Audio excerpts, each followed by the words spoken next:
have to open up the shit on my phone and then it takes forever for it to... You can use this for chat. I don't know.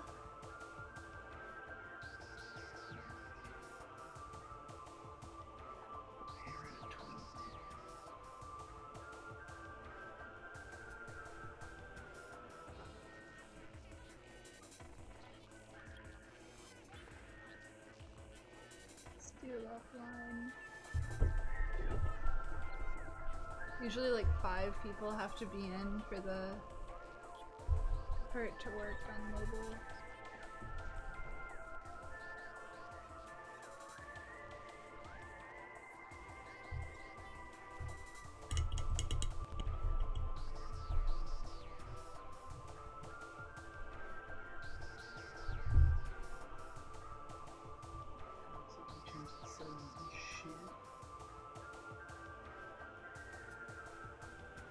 Yo, people, there's people in the chat. See, haphazard.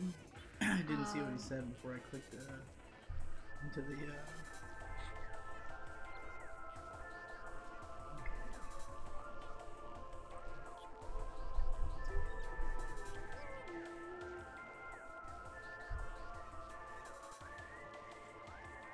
Can I be unbanned, please? Nope. How can you even? How can somebody? Somebody messaged me that. Why were they banned? I didn't even know we'd banned anybody. I don't know. I must have banned them. I don't know how they. I have no idea. Are those maybe old messages? Cause no, like, I mean they could be a little bit old, but like they were on my my account. Oh, I see. I've seen an ad for How to Train Your Dragon 2. Alright.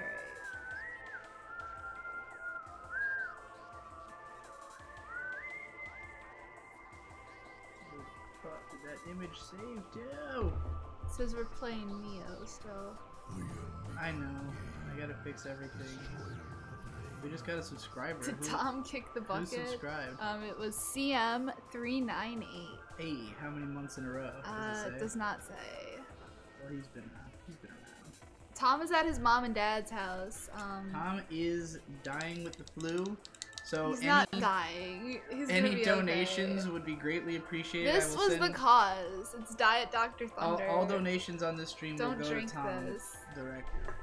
It's my current. Ohio gozaimasu! I need Tom's laptop. Mine is not powerful enough.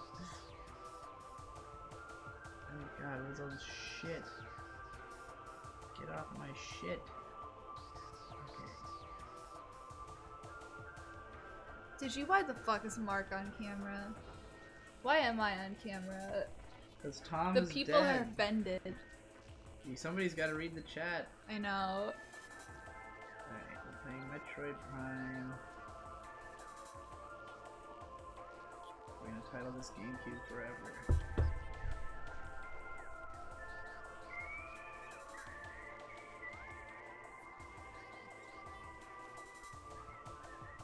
I'm almost done with my pre-stream prep. Don't worry, guys. It's coming. Yes, F in the chat to pay respects to Tom. Please. Yes, please pay your respects. Jackie Ohio subscribed. Word. Tier 1.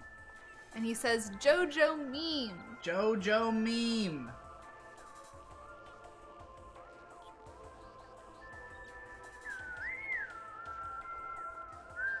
Who would have thought that I, myself, would become the JoJo meme? Alright, I got a tweet out. I'm gonna retweet my tweet.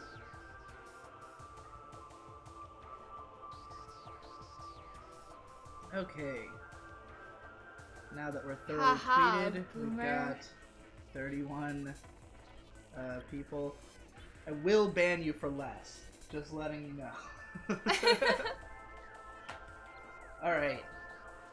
Oh boy, it's fucking Metroid Prime. I'm fucking excited. Holy shit! this is a sick-ass game. We tried to play this on this stream once before with Tom playing on the Wii version, I think. And that was back... Could you tweet about... Yeah, I tweeted. I'll retweet and be like, tweeted I'm out. here. We're all tweeted up. Space. The final frontier.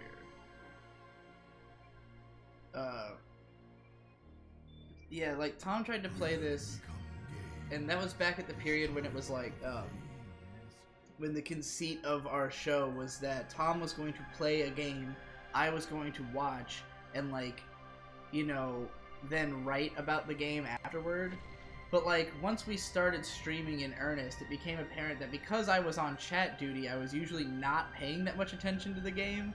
And I've also played through at least, like, the first half of this game, like, 3 times, and I've watched several people play through most of this game. So, like, I am very intimately familiar with the beginnings of this game. So it was kind of hard for me to, like, pay attention to his playthrough because, I've been through it before. Yeah. But the conceit of our channel has shifted over time. And at that time, the reason we were trying Metroid Prime is that, you know, Metroid Prime 4 got announced. There's still, you know, no real details have come out about it yet, but it just seems like Metroid Prime is going to be relevant in the near future. And surprisingly, there's not really a great in-depth analysis of this game online. I found one that was like an hour long, but it was very, like, rudimentary.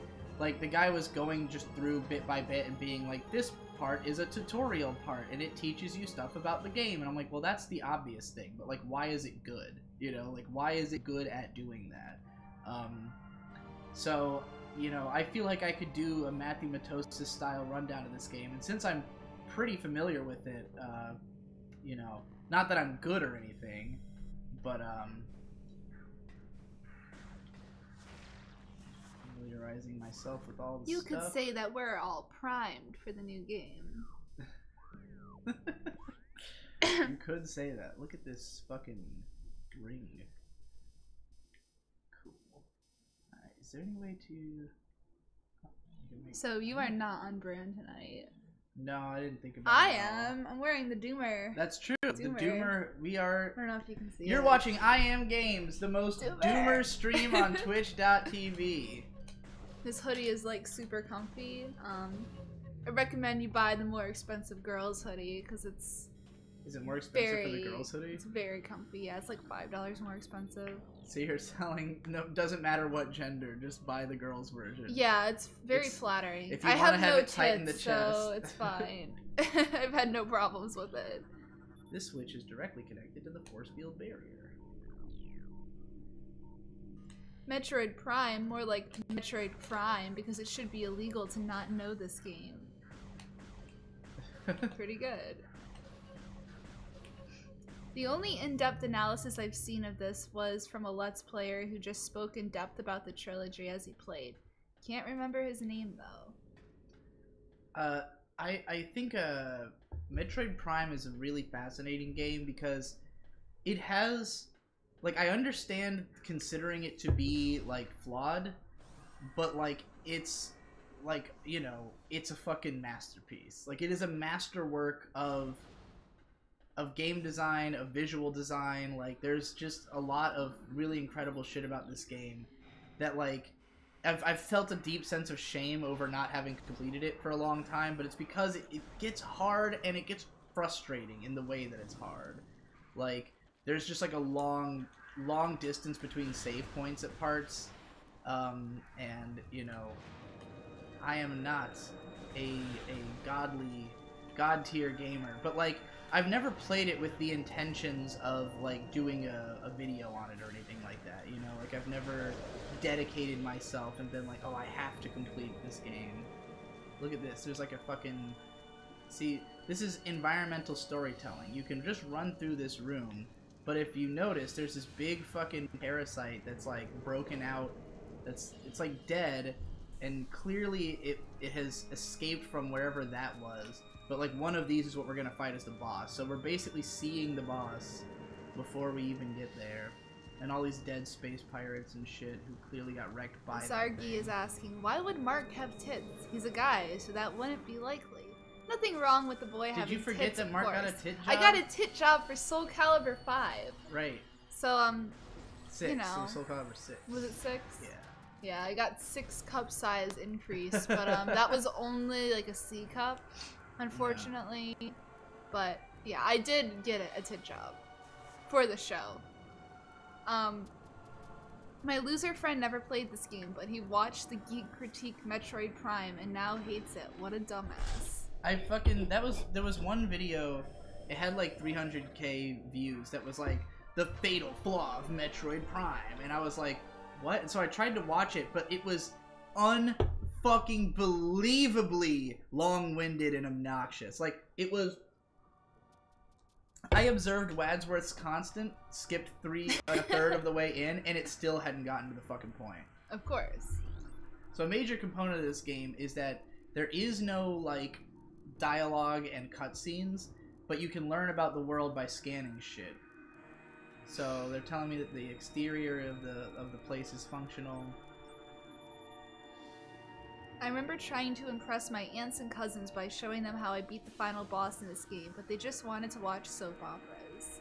Cry face. Sounds like the curse of the normie. I used to play both Metroid Prime 1 and 2 at a friend's house, and at the time, and on 2, I got up to the second to last part, and I died. See, right here, they tell me 2 parasite queens have gone volatile. So we already saw one of them that was dead. The other one, ooh, who knows where the other one is. Kinky. I'm gonna go back and scan some shit. I forgot about scanning. I want to try to scan everything. Me may think so. I've never done that. I've never like learned the actual plot of everything that's going on in this game. Legit, the idea of analyzing things in the environment is genius. For some reason, most games have this desire to have a glossary of all the characters, enemies, lore, and environmental things. But usually it's just on the side, and no one really cares about it. By making it a whole gameplay mechanic that encourages completionism, look. It makes all of these descriptions much more fun to read. This thing, it says, the tail section possesses a mouth-like orifice most likely used for birthing offspring. So they give birth out of their tails. Double kinky. Parasite queen does, that is, I guess. Was thinking of getting a Switch, but is it worth the investment? I would say not. I mean, I don't have one, so it's hard for... Like, I haven't bought one because I don't think it's worth it. Space pirate. Death caused by acidic burns to body. Chemical type unknown. See, what's great about this game is that you scan the shit in the environment, and then it is in your thing afterwards. Like, you can go and read your codex, and it has all the information that you scan. So, like, you don't... Like, some people will not necessarily... like scan and read everything, but they'll scan it all on the way through and then like sit down later and read a whole bunch of it, you know? Yeah. Because like obviously some people just want to get on with the action. And there is a lot to read. There is a lot. I'm definitely the kind of person that would read it as playing it.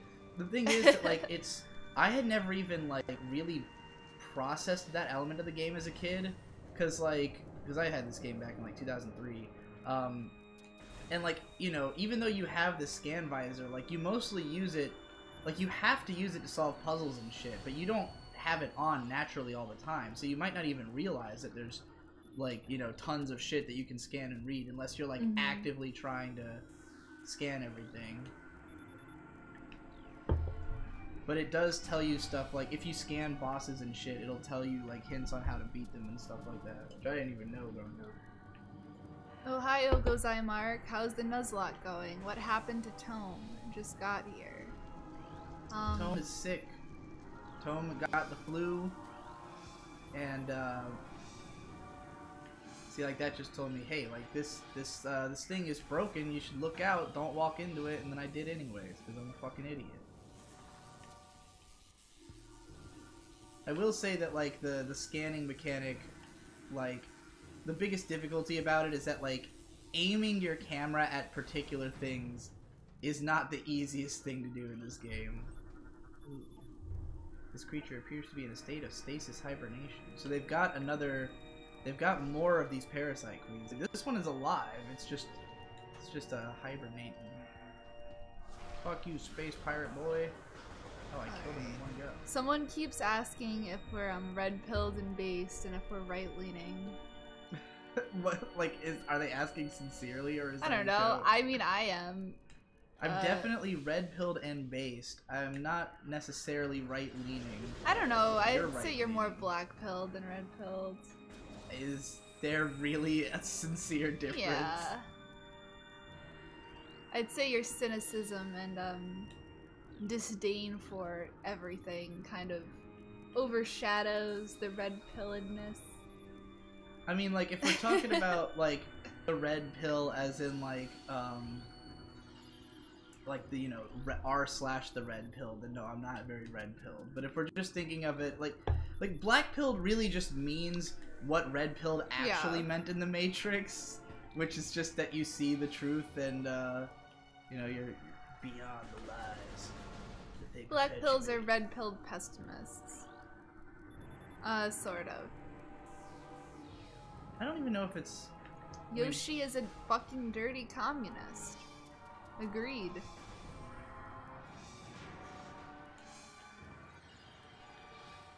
Yoshi is in the Mario character? Yep. Why is he a communist? I don't know. Digi, how is it that you managed to accidentally produce a massively mimetic piece of content?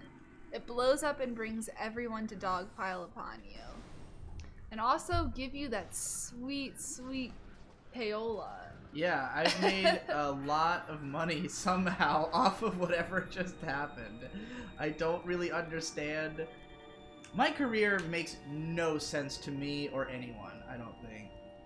Alright, so here, like, what's cool about this scanning shit is that, like, there's orange stuff that's just, like, random data, but if you see, like, a red one, that's, like, a whole log that'll, like, tell you the actual story. Hell yeah. So, Zebs has fallen, all ground personnel are presumed dead, either killed by the Hunter clan in metal or in the subsequent destruction of the underground Zebs? facilities. Have you ever been to a Zebs? Like... It's like a burger chain. Is it spelled Z-E-B-E-S? Yeah. That's There used to be one in hilarious. Rochester, but they closed it down. Fucking really good burgers.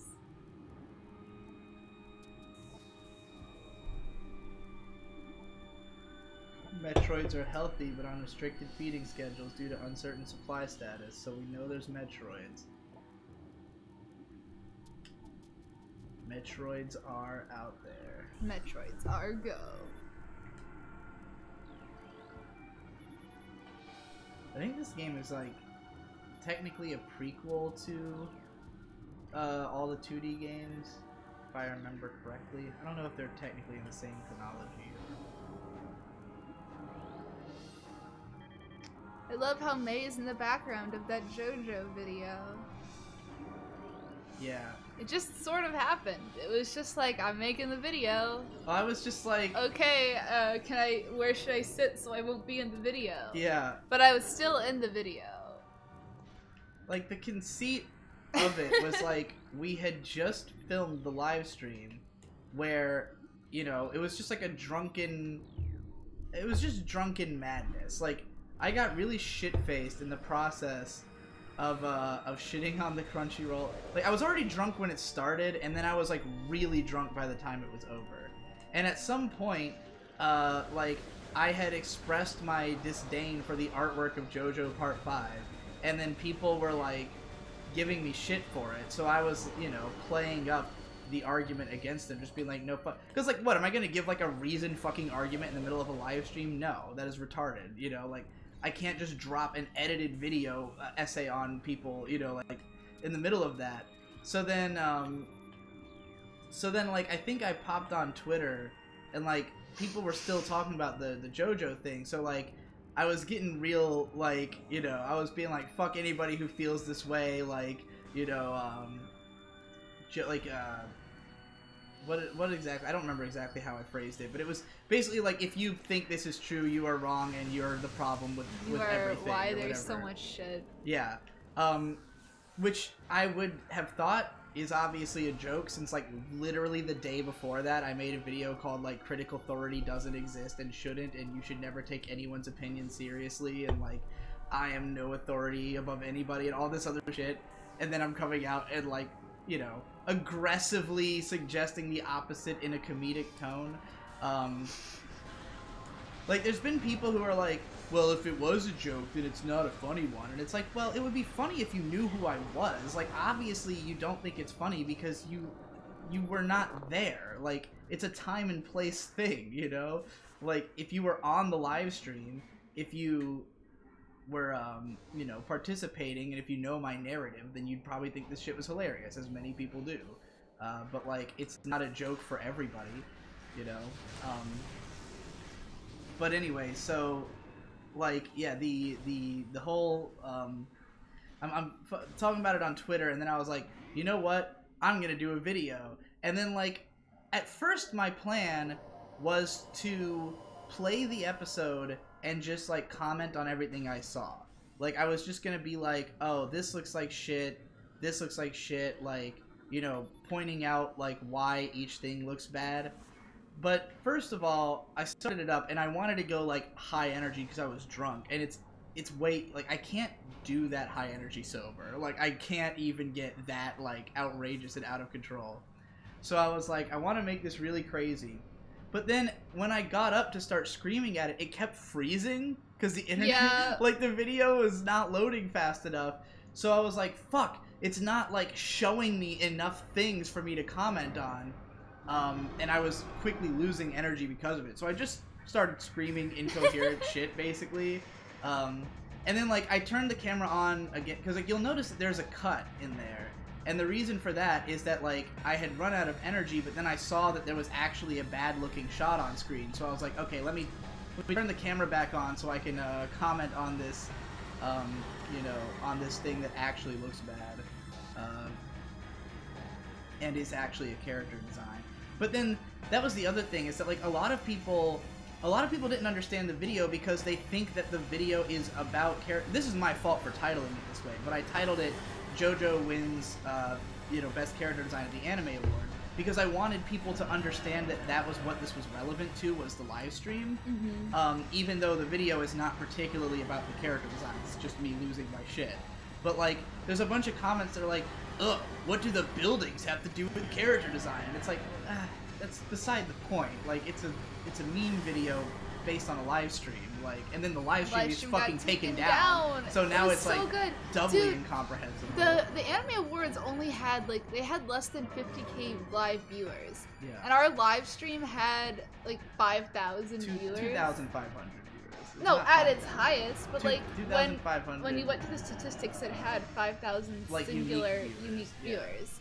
And it's like, and then our thing gets like almost 50k before it gets taken down.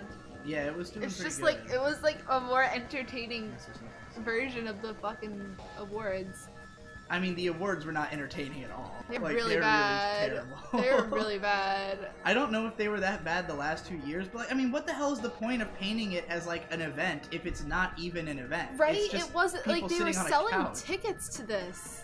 Yeah. Like, how? Like, there was clearly some kind of event that Miles was at, but it didn't seem to be the Anime Awards.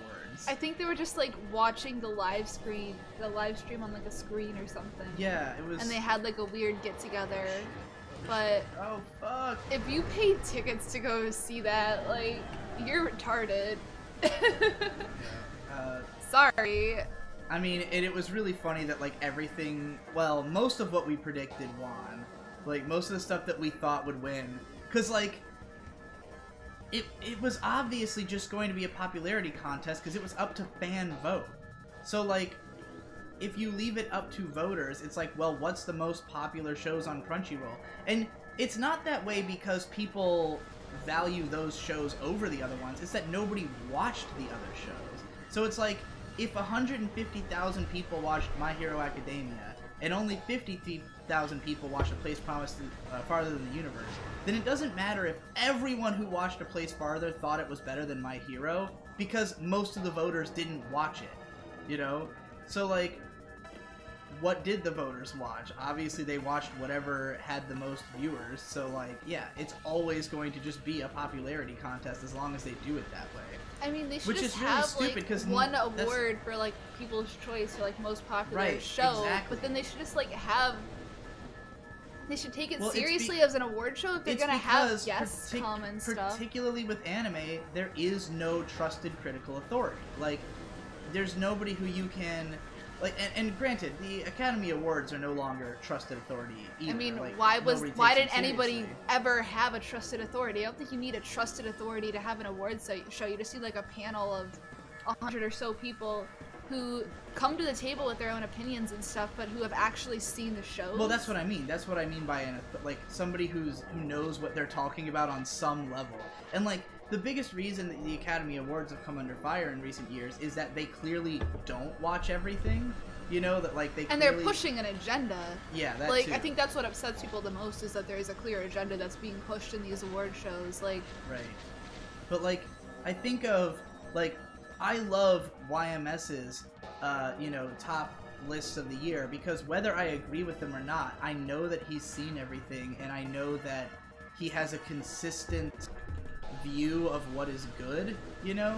So I can trust that like I am going to hear about the top 10 movies as per, you know, anyone who has this taste, who values these things in movies, and like from a person who has seen every candidate imaginable, you know?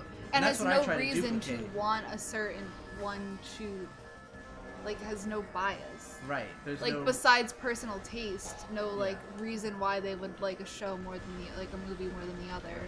Like, no political reason, you mean? Political, financial, Social. anything.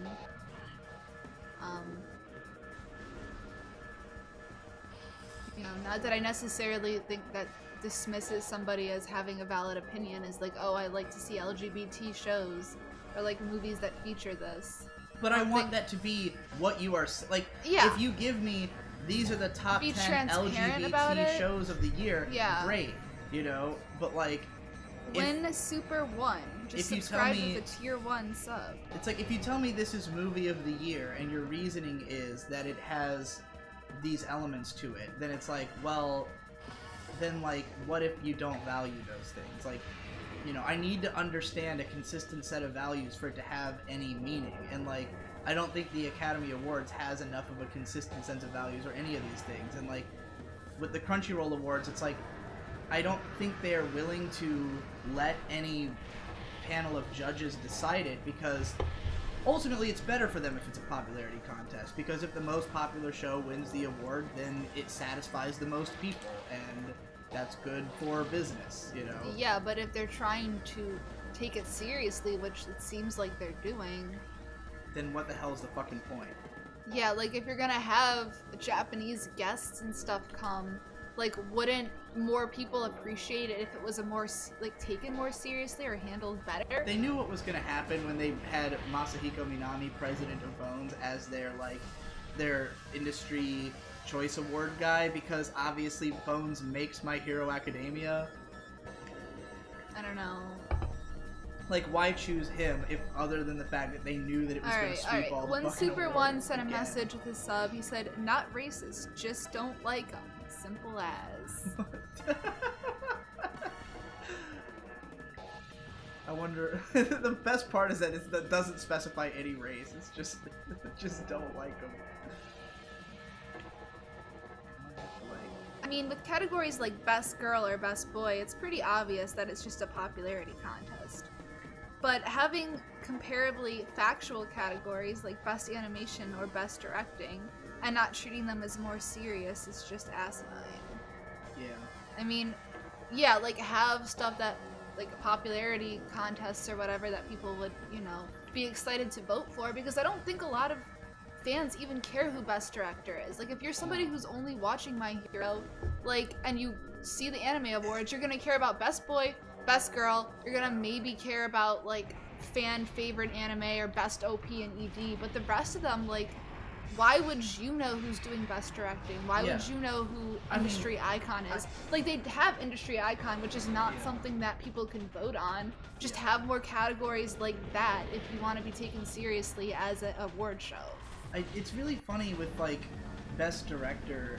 Like, in any awards show, that's always such a weird thing, because it's like, you don't know what the hell the director did, like, as compared to anyone else on the project. True. Like I feel like there's a lot of people who confuse best storyboards with best director, or in film, best DP with best director. Or best animation with best director. Right, exactly. Like, it's like the director's job is so much more, like, nuanced. Like, with best animation, you can look at it and make a determination. You can't determine what the director did by looking at a show, you know? So it's like, even suggesting it is... I mean, you could... Like, saying best director, you might as well just be saying best show, because they're the person who held the project together, you know? Like, they're the person who was checking to make sure everybody was doing their shit correctly, but... I mean, I think it's because they want to be like the Academy Awards. They want to be an award show, so they should have a best director. I'm saying even the Academy Awards is like weird with that. I mean, it's just a circle jerk. It's just like, if you're in the industry, it's just a way for directors to have more of that clout, or that, you know, just the prestige that comes with the title, to like keep that, even though a lot of these things are like, what makes them great is the team, is that it's a team of people. What's great about this environment is that when your ship lands, you immediately can see that there is a door up there, but you cannot reach that door. So right away you're like, okay, this is already, I already know I'm gonna have to come back here. There's doors all over the place, but there's also a very clearly noticeable door you can reach. And I think it might be the only one you can reach at this point. I'm not sure. Let's see what's down here in the Wawa.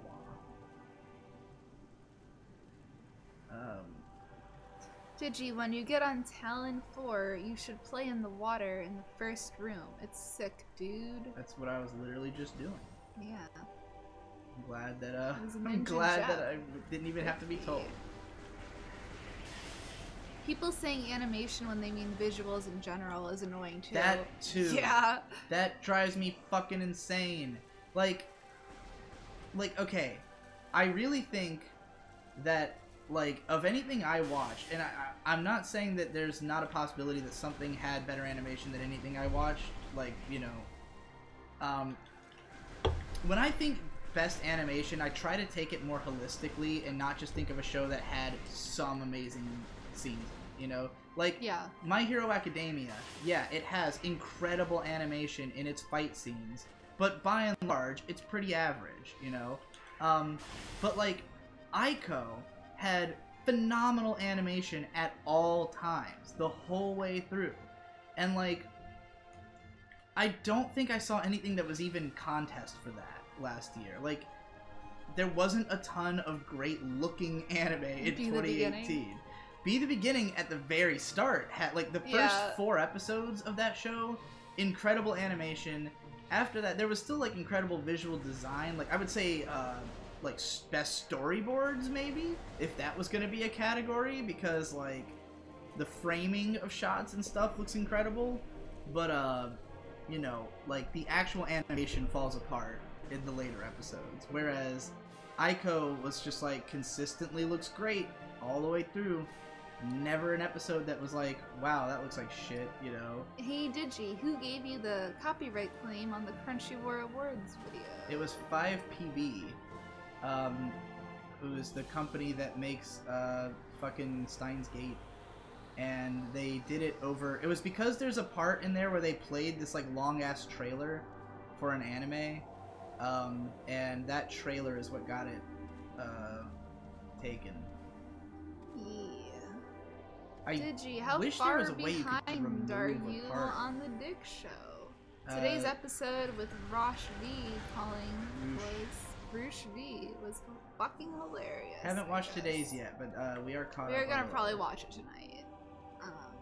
possibly, if we don't just spend all night finishing. Oh yeah, we Sangatsu. probably will watch anime. Our life has just been finish or fail. Yeah. Sap sack. Gotta say, Zamus without shoulder pads looks weird and bad. Don't worry, we'll get him back eventually. It's really bothersome when someone critiques the general visuals with the category is best character designs. Are they talking about me talking yeah, about JoJo? Look, that video wasn't meant to be a response to it actually winning. I just put that in the title so people would know why I was ranting about it. People in the chat are like, oh, it was from that trailer that everyone was shitting on that gave you the copyright strike. So terrible. Yeah, that's why you got your copyright strike. You know what? Dude, this is an evolutionary offshoot of the Zoomer family. Oh, There's shit! Zoomers in this Zoomers! game. Oh, fuck, I'm so excited to kill some Zoomers. I think these ones you have to hit with missiles. And oh, fuck. I want to watch you kill some Zoomers. Well, that one was, that one's not a Zoomer. The other was evolved from the Zoomers. Oh, but they're in the Zoomer family. I think I did kill a Zoomer earlier, but this is a Zoomer, I think. Let me scan it. Yeah, this is a Zoomer. Anchors itself to walls and other surfaces. Avoid contact with spikes. The basic nerve center located directly above the Zoomer's mandibles detects nutrients. Sharp spines protect from its casual predators. Blah blah blah. Blah blah blah. You get it. It's a fucking Zoomer. And now it's dead. What if there's Doomers in this game? I don't want to kill the Doomers. Zamus is a Doomer. Doomer. From like many generations in the future. Oh my god. I don't even know if Metroid necessarily takes place in the future, because I don't know if they're like Earthlings in the like there's humans, but I don't think they're from Earth. Because Samus is from I think Samus was raised by the Chozo.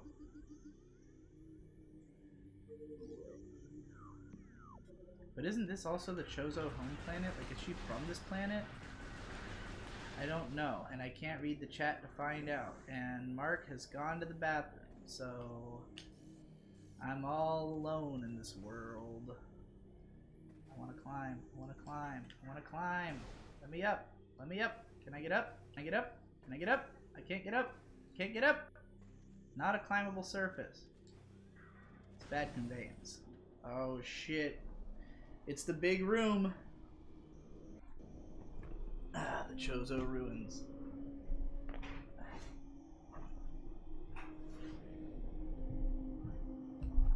I'm sorry, I had to pee. I just didn't want to turn anyone on. Oh, by saying so. Mainly joking.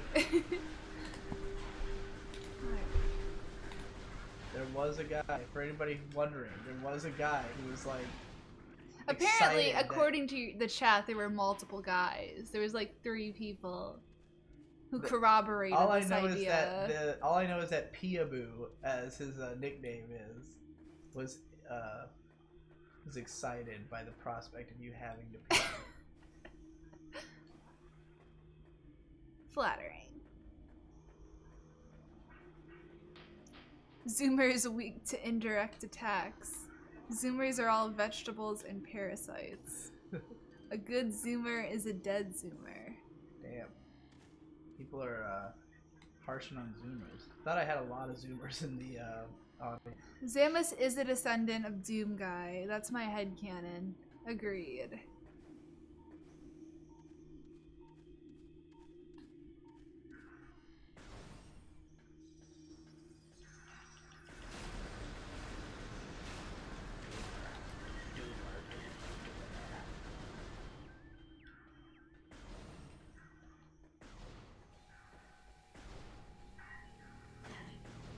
Samus is a hot bird pussy. It's true. She was ostensibly raised by birds. Why does Econ like Kaguya so much? Who the hell knows? I don't pretend to understand that man's taste. Samus is a fat chocobo slut. A fat chocobo slut. Hey, there's one of those in Shield Heroes too. Yeah.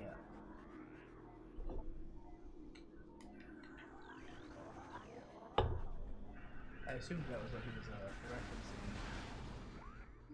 Oh. Maybe. Because I titled that video Fat Chocobo Girl or something. Are you excited for episode 7? Oh, Jesus.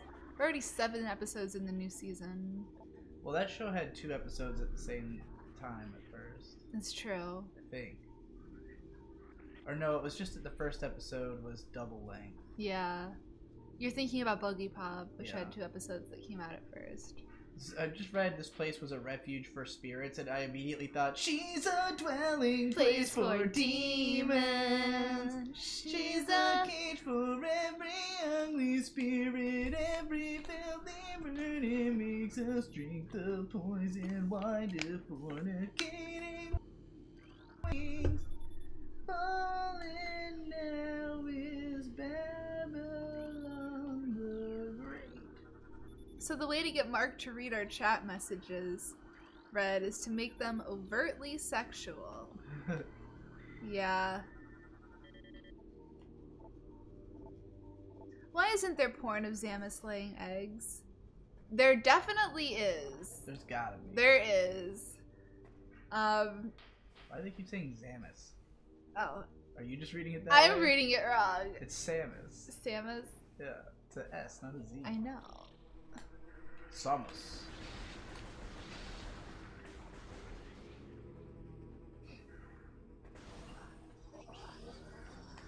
Digi, is there a single video where you go over your views of books as a medium? Heard you bring it up multiple times here and there. I don't know if I have views on books as a medium, per se. Like, books are, they're books. I mean, what views can you have? Tommy Oliver Plays says, figures when I'm not there, Prime 1 actually works. Oh, that's because, wait, did it not work? I thought we played it on the show. I don't know. I don't know. I'm not sure what he means by that, because I thought we played it, but I'm playing the GameCube game on the Wii, because we have a homebrew Wii, and I realized I could do that, and it would be the easiest way to play it on the show. I don't know if we had tried to play like an emulator or something. I don't remember. I do remember us struggling to make it work, but I thought we did try to, like, we did play it at least briefly. Like, I think we did a stream of it, but because he made it all the way to the first boss, and I think beat it, like the first real boss. Tom is better than Digi and Maybe we Mark. did it on 2 streams. Probably.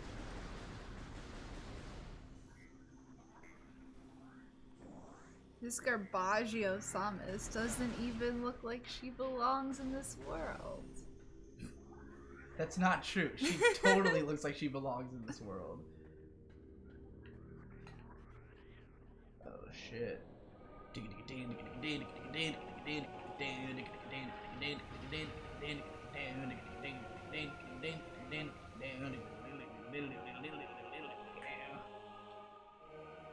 Man, it's really weird streaming without reading the chat. I'm not used to it. Yeah.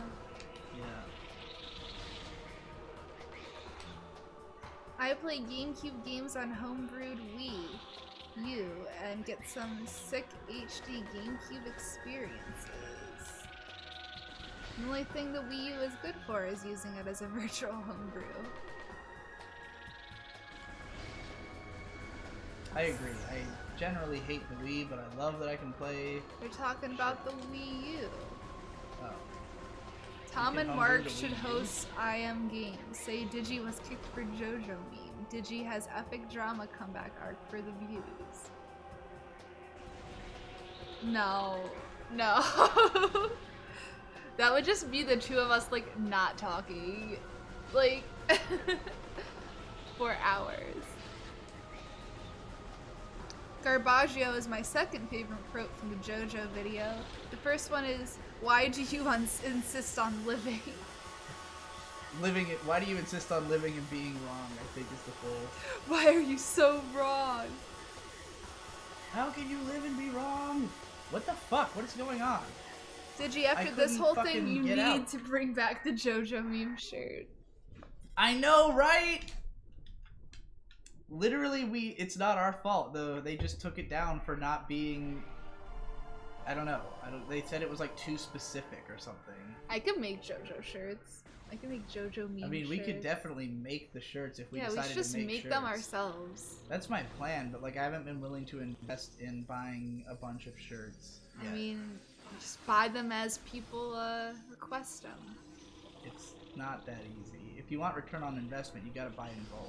Yeah, but you can like go to Walmart and get like the pack. Like they have like the 3 or 4 pack of just like one size. I mean, if we want to charge a lot more, like the concern with selling shirts is that like people will not pay that much for them.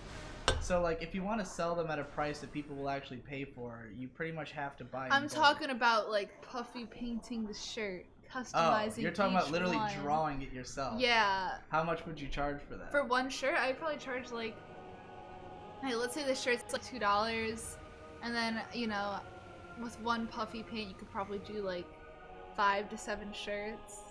I'd probably charge like $10 plus shipping, so probably like, I don't know, probably under $15 for a shirt. Really? Yeah. I mean, what you're describing is more expensive than what me and Tom would be doing if we bought in bulk and printed them.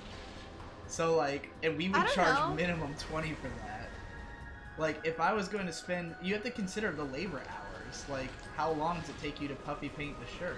Like, probably what are you getting paid for your labor? I don't know. They would probably be like, you know, if you want to pay a little bit more, you get 2 colors. Also, if you want to pay way more, it could be tie-dye. Like, shipping is relatively expensive. Yeah. For a shirt. For a shirt? You have to ask Tom about that. I've never shipped a shirt. I don't know. How in the fuck do I get out of this I feel like $15 to $20 would be like... I think you have to hold the B button and you jump higher or something.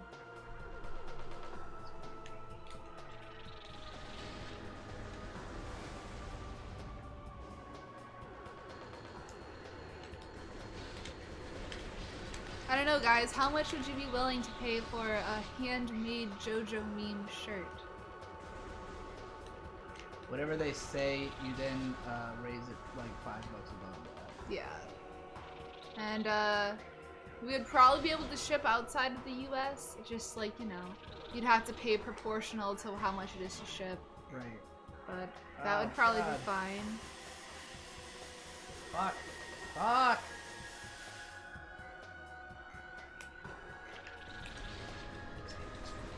It's2Digi. How dare you ditch I Am Games? I hope you know, in your absence, that Tome was twice the man that you will ever be. But still, I think we can make this work.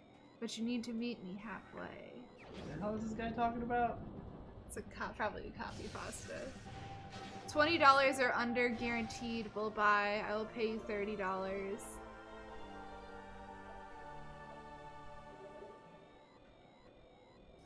You ditched us on Valentine's Day. Oh, it's true, we did. Yeah. Valentine's Day was on a Thursday. I was confused too because like we thought Tom had streamed because we saw that that there was like he had made like $35, and then like I initially didn't upload the stream because I thought it was an old one because it had the same title as the previous stream and it just had like Neo footage of what looked like the same boss fight that I knew he had already beaten. So I was very confused about it, but no, he did stream. Mark wears the JoJo meme shirt while working out and then sells the sweat-drenched Grim Smell Edition TM JoJo meme shirt for $1,000. Yeah. Would do that if somebody would pay $1,000 for it.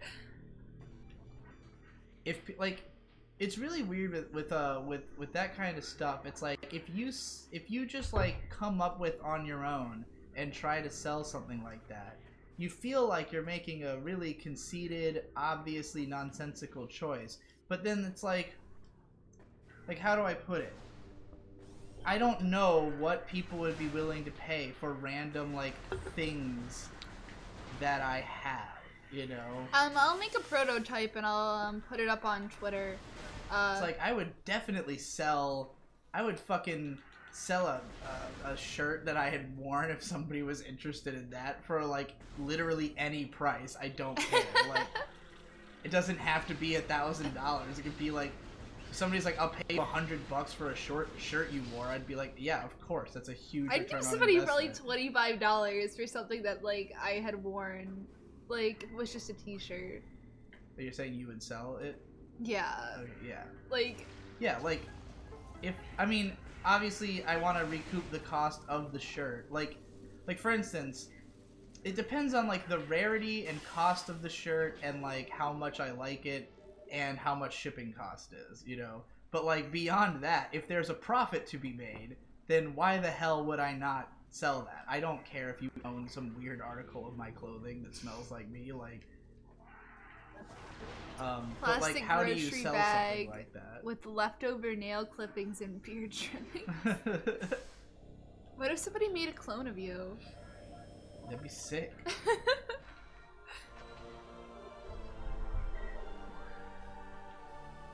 Ew. Digibro's signed Crunchyroll shirt should be worth millions. Black Bear literally Sharpies song names and lyrics onto hats and people buy them for like $50+. Who does? Black Bear. I do my care packs, so I do have some kind of sending people shit, but it's not like weird personal shit. It's just like hey Mark, I'll play a high price for some used Demi Boy socks.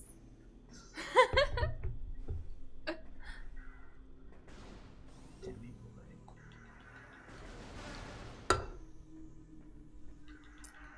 Am I going the right way? Did I just come from here? I feel like selling socks would be like not in my best interest. I'm always running out of socks. Yeah. Like socks and underwear, it's like... Well, the key is that you sell it for enough that you can buy several new pairs, you know? Yeah, but with that money, the last thing I'm gonna want to buy is more socks. But then you can keep up a sock racket, you know? But I'm gonna just spend all that money on booze and weed immediately. I won't have any to buy socks. I just got a raise, spent it all on weed, diamonds all a praise.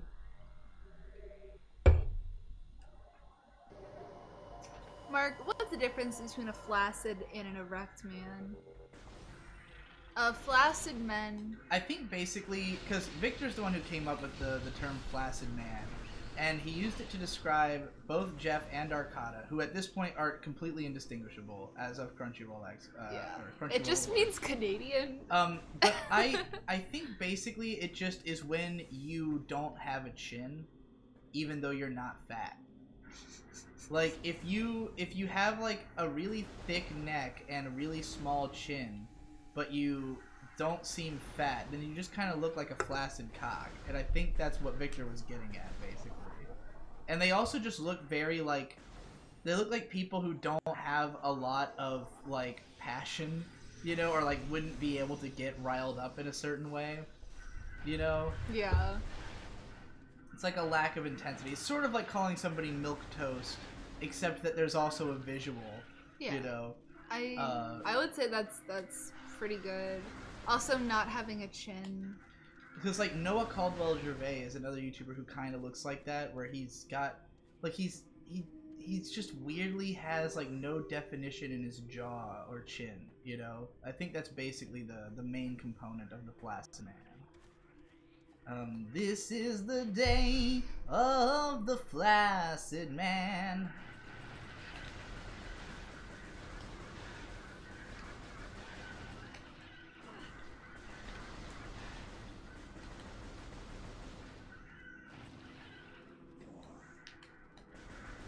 All Canadians are flaccid, yep. Jeff has a chin, doesn't he? No. I mean, he has one. It's just not very well, like...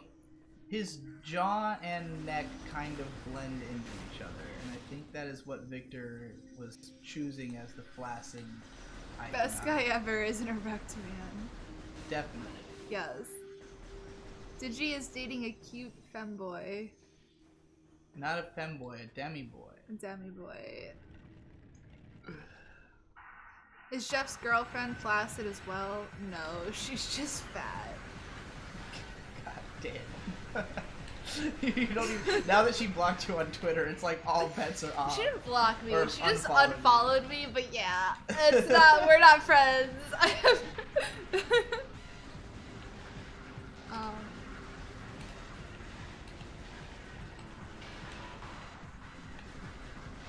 You know, rich boomers have been infusing children's blood to stay young. It's so bad that the FDA asked them to stop. What? Infusing themselves with children's blood? That's some anime shit. That's fucking ridiculous. Hey man. That's what they need all that money for. That's why we have billionaires.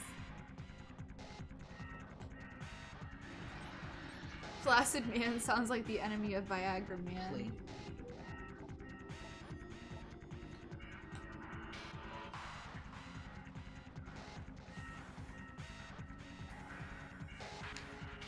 Come at me, bro. Wait, Digi's dating Mark? What does May think of this? Oh shit. I don't know. We haven't asked her. It's a weird open relationship situation. Yeah. I am not dating May. I won't touch that bitch. We both share a Twitter, though. Can you tell when it's May or when it's Mark? Winner wins a free Nintendo Switch. I saw them do that in the show Silicon Valley. I thought the blood transfusion shit was just a joke. I got hepatitis C from a horse, but no confusion. It wasn't from the sex, it was a blood transfusion. What? Motherfucker got horse blood. Nice one, Digi. You are a real gamer. Thank you.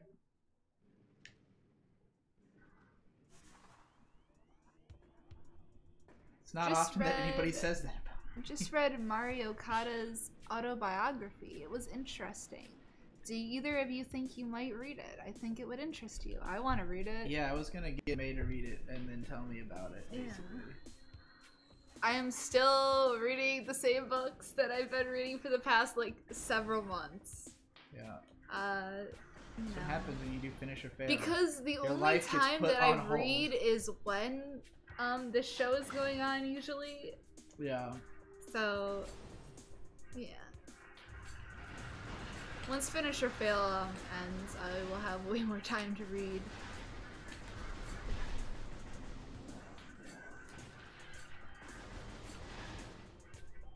My Little Horse Blood transfusion is immortality. Horse blood. The best Emoto stories are in porn because outside that they rarely actually get together and fuck. Agree. Koi Kaze though. Indeed. You haven't seen that one yet. We'll probably try to watch it. Mark, what is a demi-boy? It's when you're, like... Let's see if Mark even remembers. 3/4 of the way to a boy. And you're kind of... You can kind of, like, switch between being a boy or a girl, but you're mostly a boy. It's kind of like being a ghost boy. But instead of being a ghost, you're a girl. You know? Alright. Exactly. It's a real sexuality.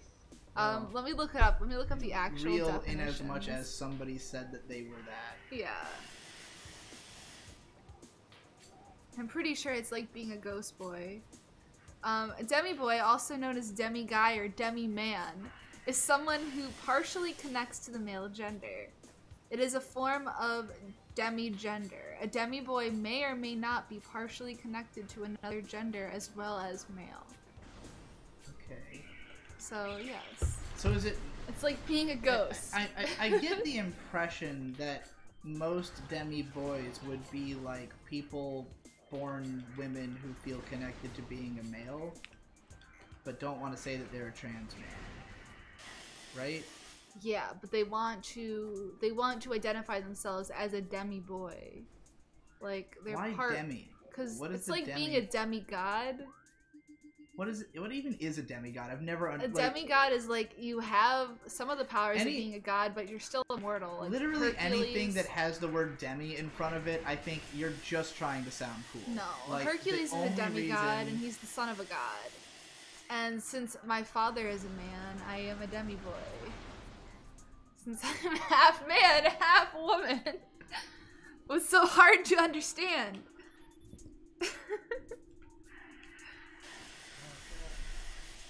Also known as Demolition D. Yes, Demo D is a demo man. A demi boy is like Danny Phantom, except with boys instead of ghosts. Yeah, right on. Man, I gotta say that watching whatever video we watched about the Danny Phantom school shooter guy, or not school shooter, but the guy grocery store shooter. Yeah, like it made me want to do for that guy what Monkey did for Elliot Rodger.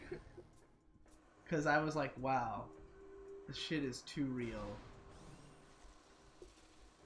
Except for he's a ghost. He's in the ghost squad. Yeah. Have you been scouted by the ghost squad?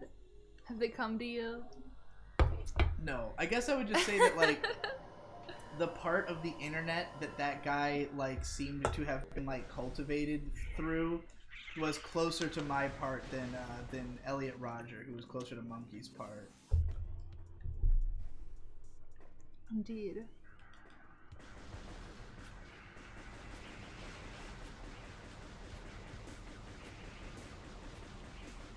Demi may cry. Demi may cry. Dante is a demi devil.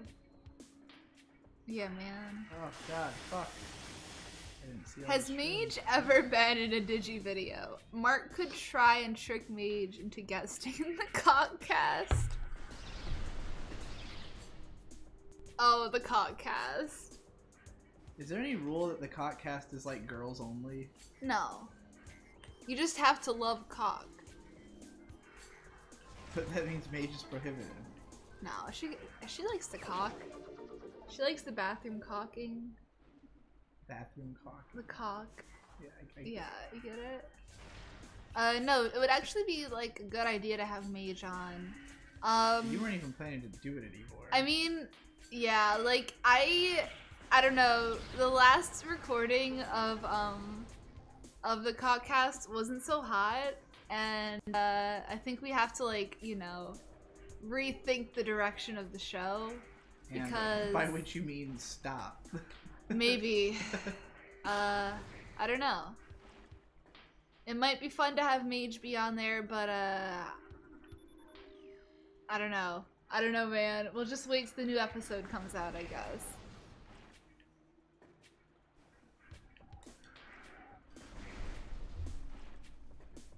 Is the Cockcast live episode ever getting uploaded? Yes, it's on Corrupting Your Kids. Yeah, it's still up. It was never It taken was down. a live stream that was on YouTube and still.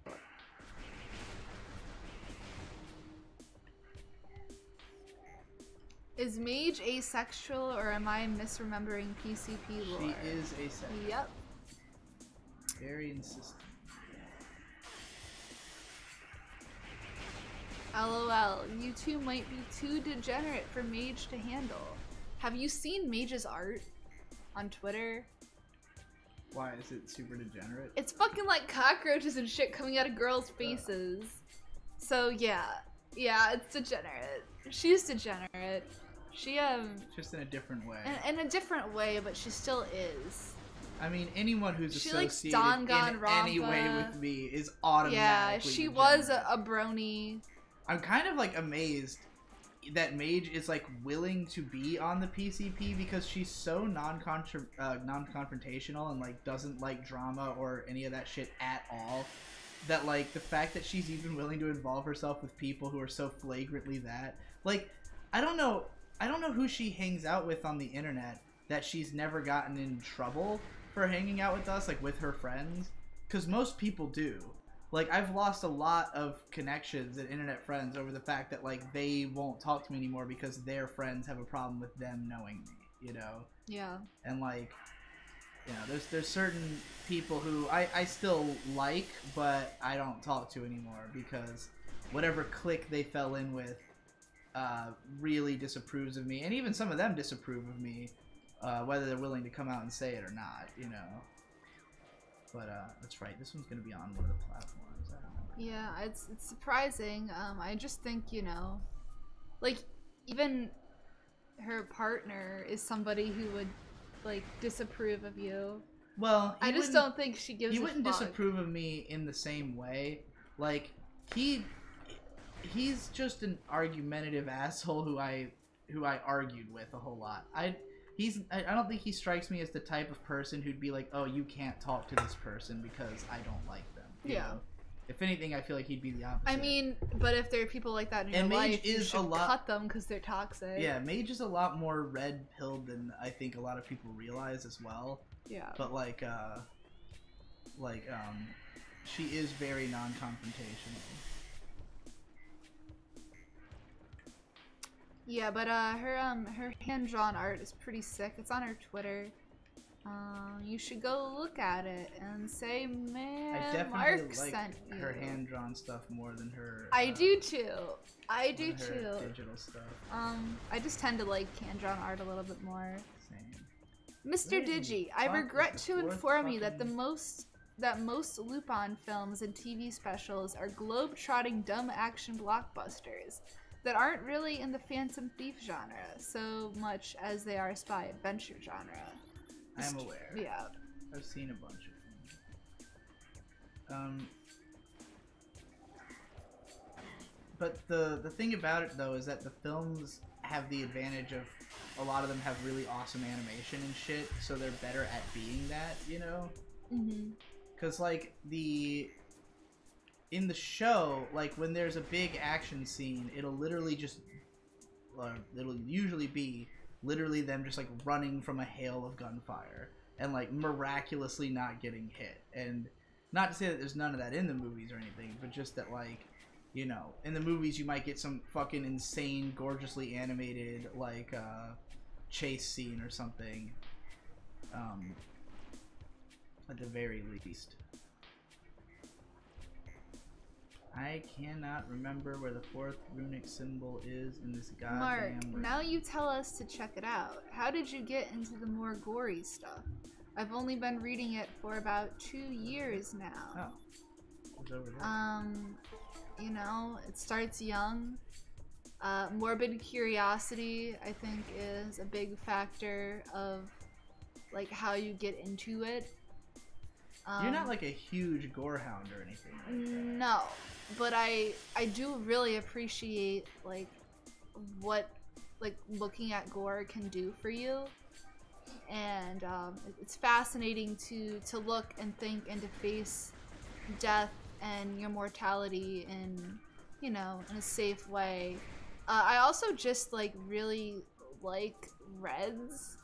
So I like the color of blood and guts a whole lot, especially like used in art pieces. So that's like my I love violence and like blood spray. Like I'm not as into I'm not like much of a gore hound, but when I see like good looking blood spray, I'm like, yeah, fucking ew. It's very carnal. You look at it and it's like, fuck yeah, and that's, you know. I also love the sound effect that you get. Yeah, it's great.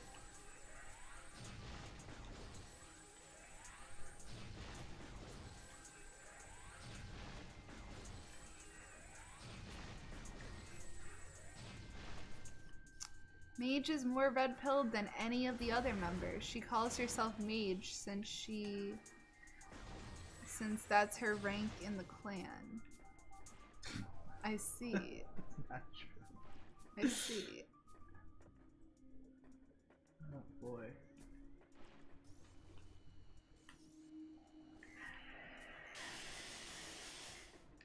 I'm gonna order some 3 Mio PCP to your PO box along with the dosage and harm reduction information that's legal in the US. Don't worry. Wait, what was the... What is he saying?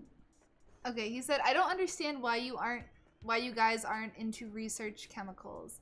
I can't think of anything more digi than ordering semi-legal Chinese RCS. And you probably causing minor brain damage every time you have some HE. Okay.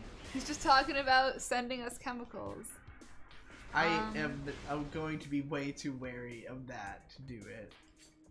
Cool. I like chemicals.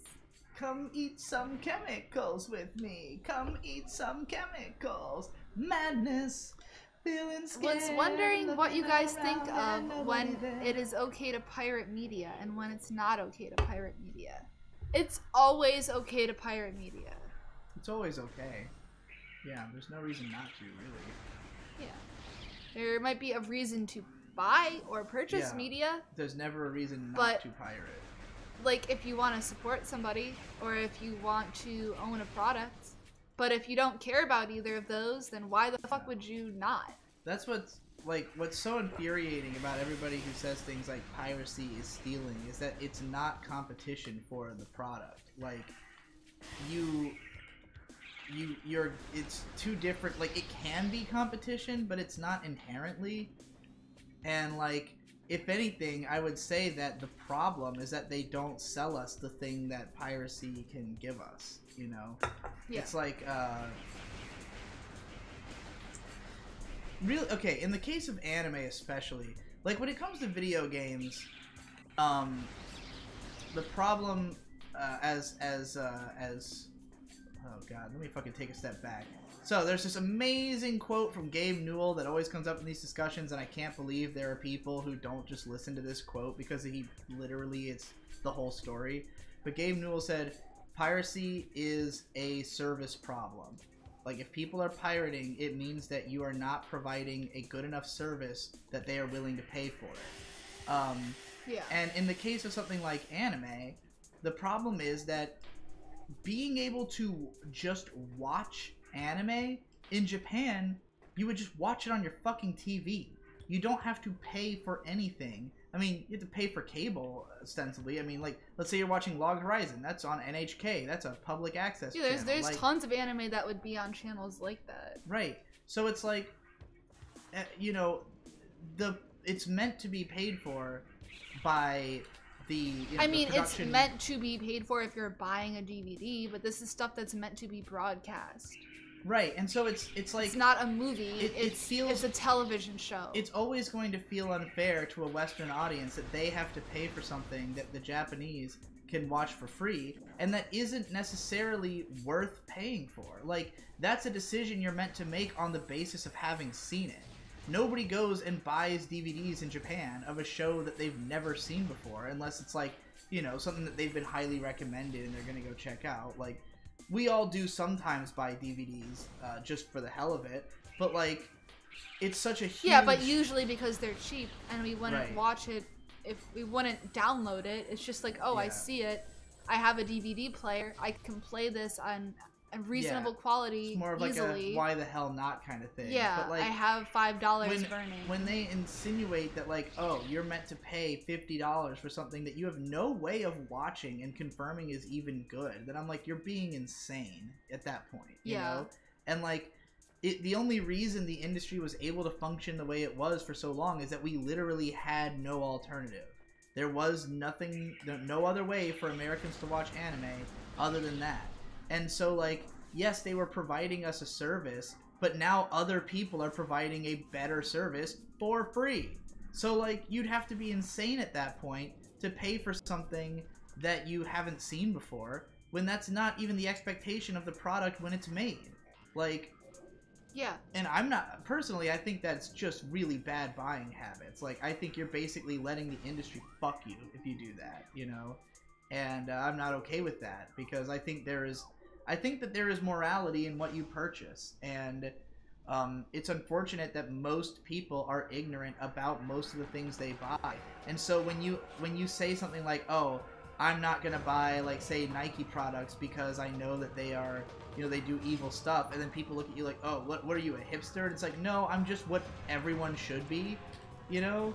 Yeah, like, it's like you should really think about it should who be you're a moral supporting. thing, and the only reation you don't think of it that way is that you haven't been taught to think of it that way. Yeah, But and I you mean, should, if you're gonna apply that to everything, it's gonna become difficult at some point to It is. to buy things that really like conform to your morality. But Yeah. like, if you really care about it, you should practice that. Right. Because like that's the only way things are gonna change is if with your dollar. Yeah, and like, I'm not gonna pretend like I only make moral purchases because I mean, don't- you buy I don't fucking do enough meat. research. Like, you Yeah. can't say that you make moral purchases if you Yeah. buy like fast food or like, you know, Yeah.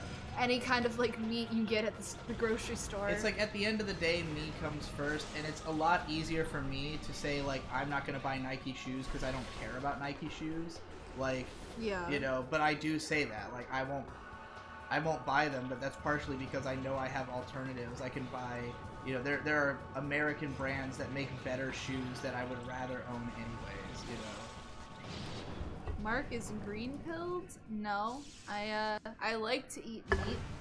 I just think that if you have a problem with how it's being produced, then like you should go ahead and not buy it. Like, Yeah, or find. I mean, you know, you can always do the hipster thing and buy only like, you know, farm raised whatever bullshit crazy stuff. But like it takes so much research, you know. I mean, you have I to still really like be dedicated. I think about everything that I eat and everything that I buy, Yeah. and like I don't really eat that much meat. Like, I will eat meat if it's dinner, and I bought it. I don't know. I don't really. I feel better and prefer to eat vegetables, but like, you know, I don't really give a fuck about animal rights. No. It's about like, you know, knowing where your food comes from, but I don't give a fuck about the environment. But you know, I understand why people would think that have those kind of feelings and stuff.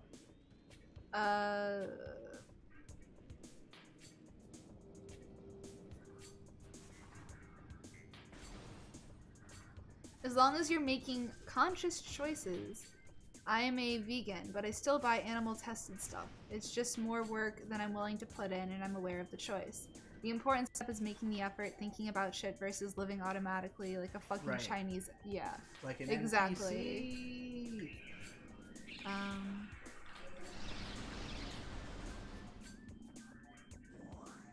So the main reason to pirate is if a product has little alternatives and unaffordable or overpriced. Yeah, obviously. I mean, like, if it, like, the reason that Steam has been so successful is that, like, it's easier to get games that way. Like, pirating video games is not necessarily easy, you know?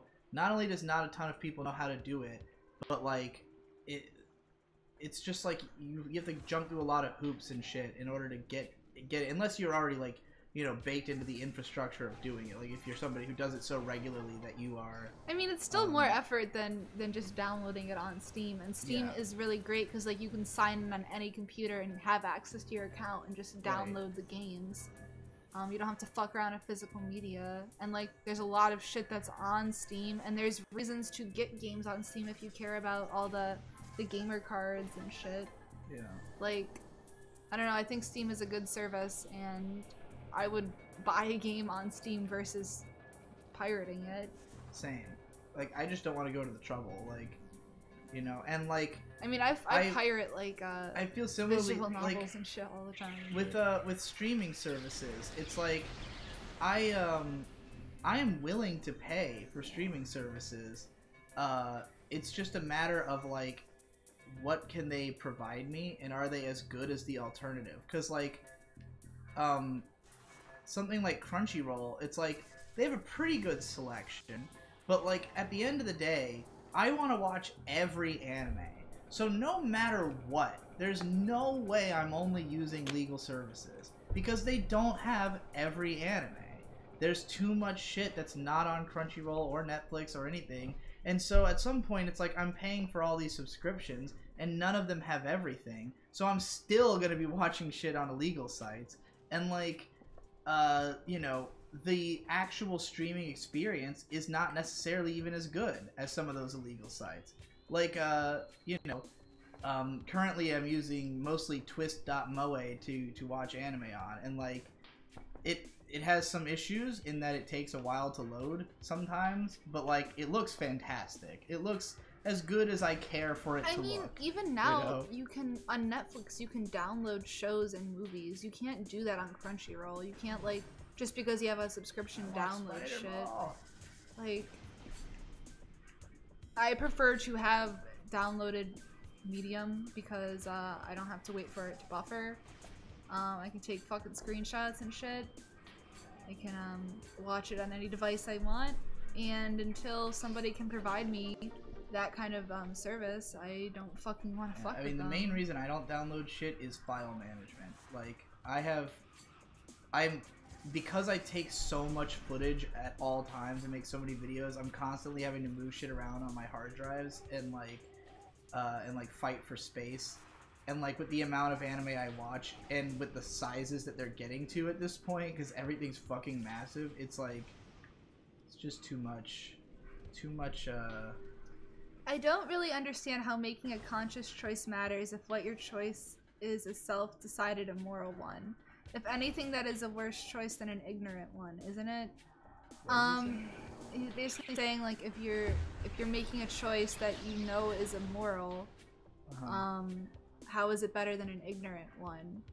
And it's like, how is it immoral if you don't even agree with, like, the overall idea of it? Like, by saying I'm not going to support Crunchyroll and decide to pirate my anime, if, like, even if I say, like, within this infrastructure it's immoral, like, it's a crime more than immoral, like, I don't know, I don't think it's immoral if you, I don't know.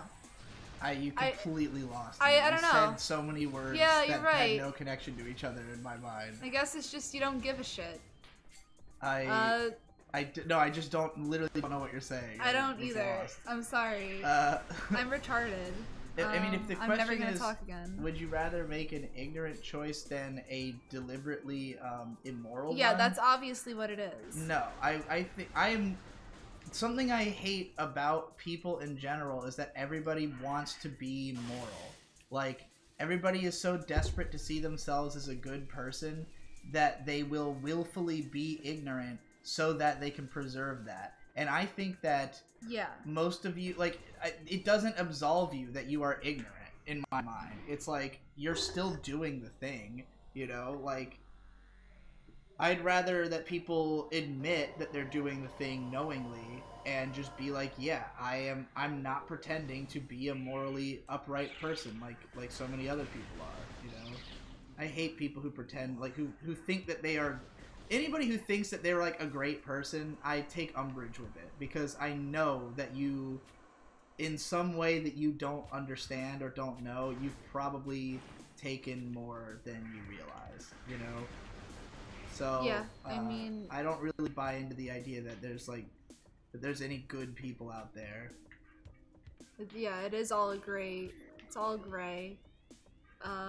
Just by living, you're taking away resources from other people.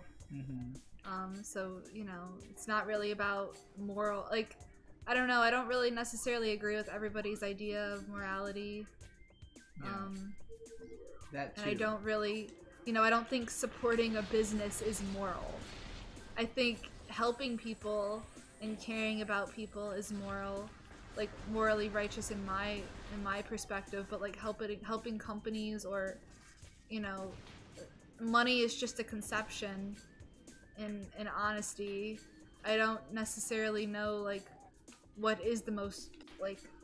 What would have the most positive benefits? I think what would have the most positive benefits is teaching people how to be happy. Yeah, for themselves. Like teaching kind of people agree. What they need to do to be satisfied and happy, and like, you know, to succeed on their own terms. I meant ignorant as in actually ignorant, not putting on a facade, like a kid knowing that eating meat might be a moral problem. I mean, if you consider like animal, like, I mean, it really comes down to where you draw the line with like animal rights and stuff. Like, I don't think it's immoral to eat an animal as an idea. like we are omnivores. The world exists the way it does because certain organisms consume other organisms. I don't like to support companies that are really going out of their way to hurt animals, but it's extremely difficult to do if you want to eat meat at all, because there's no way for us to mass provide meat to people, and meat is a cheap alternative to get protein. You know, I just don't really care that much about the animals, I guess. Yeah. I like to know about the, like, I personally like to know how the animals are being treated, and I care about their welfare to an extent, but like I don't think that they necessarily shouldn't be, you know, killed for food. I don't think like that's the way that it's being done. Not yeah, so much like I like what you mean to see progress, and there's certain companies that have made progress in treating their animals better, but it's a gray area, and like I can't afford to eat vegan, and also Conrad doesn't want to eat vegan, so it's not really like realistically something we can do right now. Doxing my name and shit, though. Not that everybody doesn't. What do you mean? It's not doxing your name. I know. I was joking. But yeah. I already got one that was over there, right? Yeah. There should be like one that's on a platform. Oh.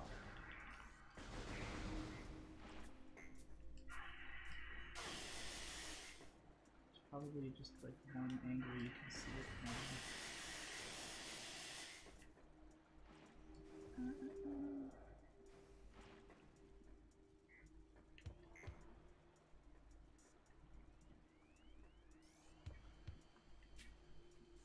Eat Crunchyroll employees for protein.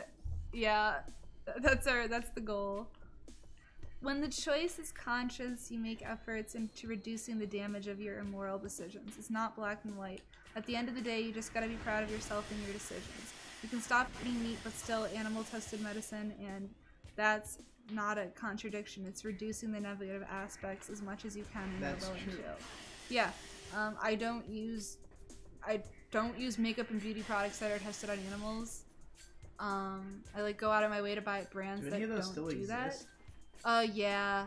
L'Oreal I think does, like Maybelline does. CoverGirl probably still does.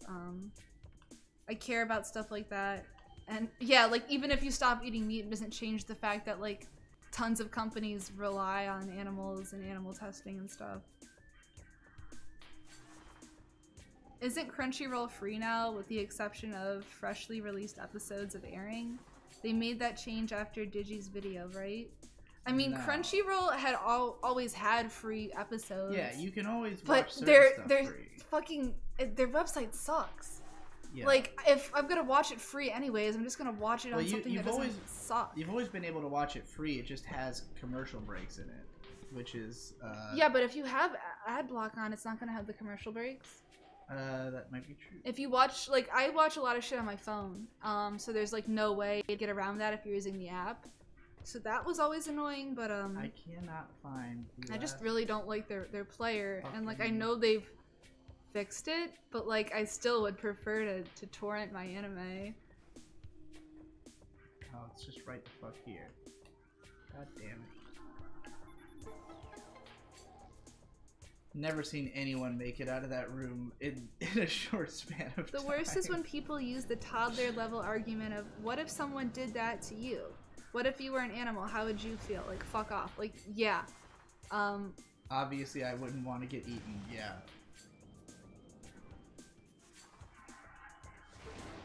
I just like think animals have completely different perceptions of what is going on, and they really can't achieve the same level of happiness as a person can, or the same like level of complex thoughts. And like, yeah, certain animals are more intelligent and more self-aware than others, but you know, humans have to die too. I mean, I guess the question I would have to ask ultimately is, what are we trying to accomplish as a species. Because if we're just trying to live until we are all gone, then yeah, if we were to live more harmoniously with nature and like accept the idea that humanity will pass through, and like we are you know, we're not eternal, we're just here to live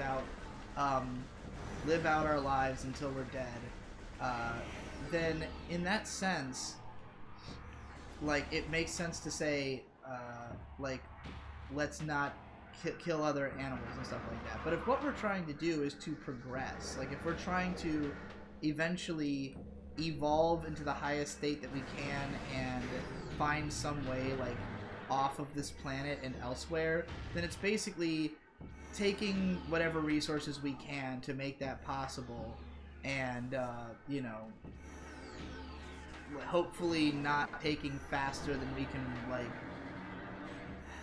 like if we destroy the planet before we can get off the planet, then we fucked ourselves, you know? But like ultimately our goal is to get off the planet, because if we want to continue expanding and evolving, then we have to keep sacrificing whatever it takes to make that happen, basically, you know? Like, human brains got to the size that they are because we eat meat. So like, you know, if we were to just like leave that behind entirely, then that expansion never happens, you know, or never has happened. Does this make sense? I feel like I'm getting fucking really weird in the way I'm explaining this. I definitely agree that, like, there is a reason that we have eaten meat, and it has done a lot for us as a species, I guess. And there is like biological benefits to eating meat, and there's also like negatives. Everything, you should think about everything. And it's more than just morality. It's you know, it's pros and cons.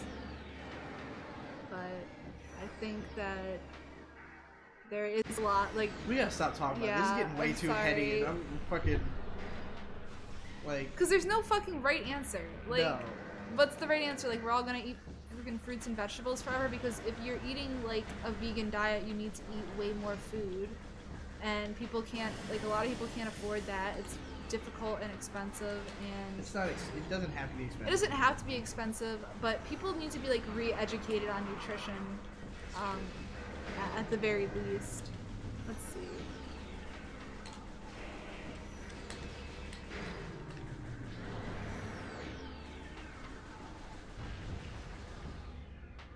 Digi, if you read philosophy, they bring up this quite a lot. For example, if you were walking by a drowning child in a lake with no one around, would you feel justified in thinking, I won't save him because I don't care / lazy? Then you can connect that to donating a small amount of money to feed dying children, or a small amount to help animals. But like, donating money is way different than like intervening right away. Like, if you're giving money to, like, to a third party to help solve something, you know your money's going to overhead costs. You're not directly having an impact. But like, if you go out of your way to help something, it's like, you know, you can't really compare apples and oranges. I don't even know how that's like relevant to the topic we're discussing. I don't know. I skipped a lot of shit because it's all about vegetarianism.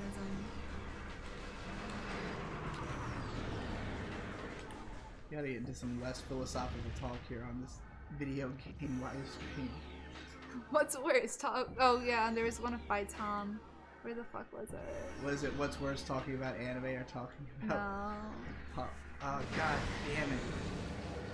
The funniest thing I read about vegans is that computers are made with animal fat. So if you argue with a vegan online, you've already won. Is there really animal fat in computers? Yeah. I've heard that before. It's really funny. Like, I mean, I would apply the same thing to like talking to just like generally SJWs using like an iPhone or any kind of smartphone that are made of like problem minerals and shit, and like. Tom sent me a new design for the shirt. The JoJo meme? Oh, this is Garbaggio. Yeah. It's great.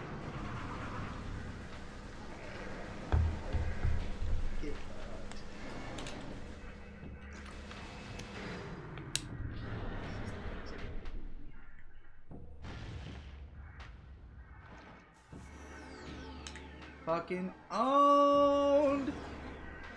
Hey Digi, do you still think that Super Metroid is still the best Metroidvania? Yeah. Oh, that I've played anyways.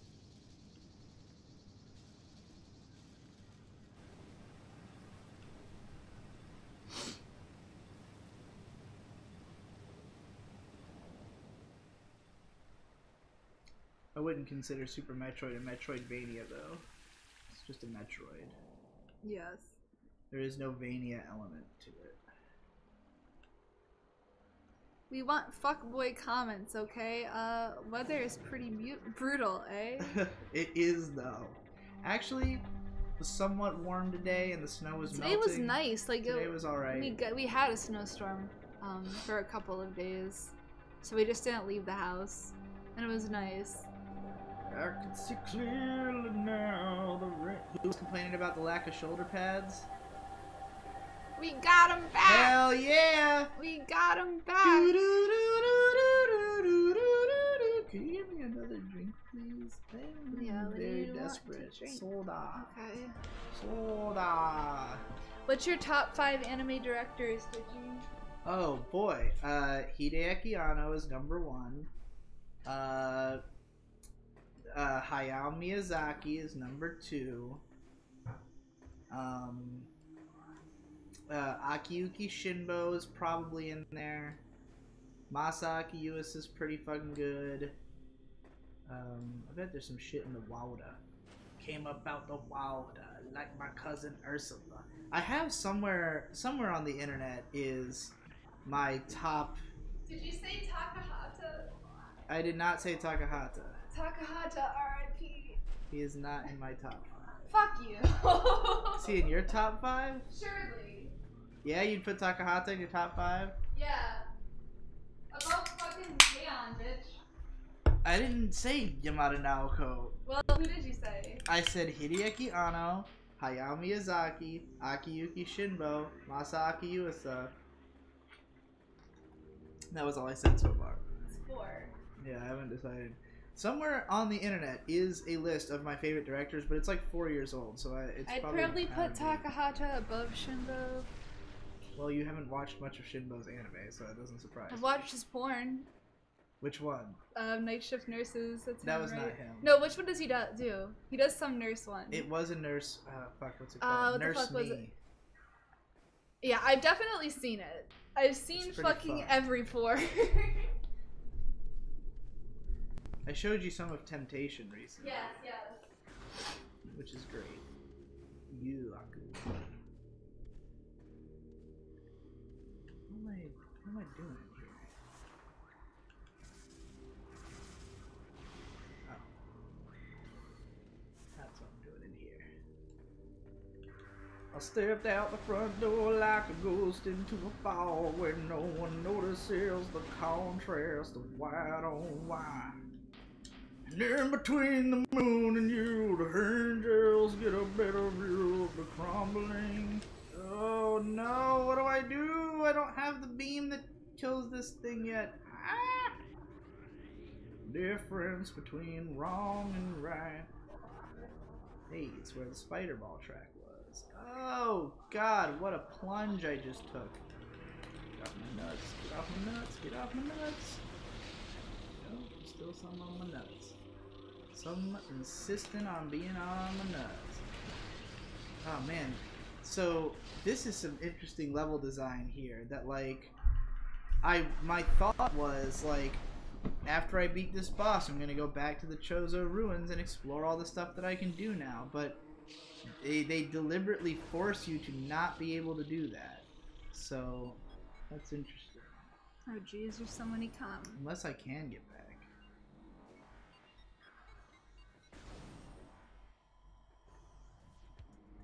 Oh, what is this? Crawling this is like in my skin. Is this the only way to go? Crawling in my skin. I thought the whole point to the term Metroidvania is to distinguish games that are like Metroid or Castlevania. So I'd consider 2D Metroid games to be Metroidvania. See, you are correct in assuming that, but that doesn't mean that I agree with it. I don't know if Has it been too long since the whole Metroidvania debacle? It's been like a couple of years. Did you see that all happen? I did. What did you think of that at the time? Were you like, this is fucking retarded, or did you just think everything I did was cool back then? Both. It was a little both. Some lore. Our sanctuary grows by the day. We Chozo know much of technology, but we have chosen to leave it behind on this journey. Our home here on Talon 4 will be a place of simplicity, structures hewn from the stone, bridges woven with branches, hallways caressed by pure waters. We build around the ancient and noble trees, drawing from their strength and giving them our own in return. All that is wild will flow around us here. Our race will be just one more group of creatures in the knit of nature. It is our hope that such a state will bring with it great wisdom, a greater understanding of the nature of the universe. Once our city here is complete, we will peer inward and discover the truth. So they're trying to set up like techno-monk shit, basically. Techno-monks. Techno-monks. I just made that up, if you couldn't tell.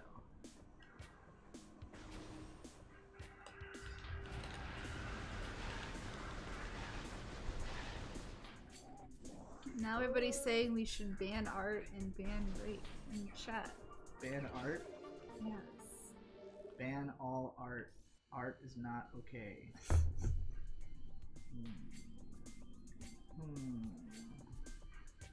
I have the opportunity, but it seems like it'd be a pain in the ass to get back to the room. Let's activate the elevator. Can someone explain the appeal of a high... What? I can't pronounce words. Ahego? Well, ahegao. Ahegao? Oh, I mean... Yeah, I can explain the appeal pretty easily. It's, you know, it's that you did that. Basically. If that makes sense. You know what an ahegao is, right? I know, it's the phase. Yeah. I know how it's supposed to be pronounced, I just can't pronounce it. Yeah. Cause I don't know, and I don't want to pronounce it wrong.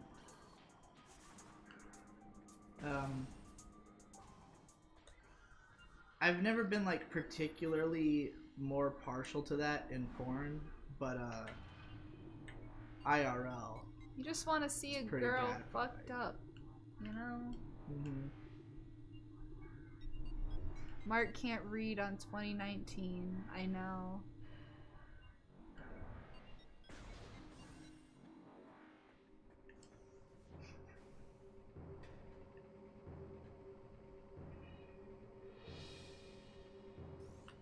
What are Digi's top 3 hentai tags? Top 3? Animated, 3D, sex. Yep. It's like 90% of the time what I search.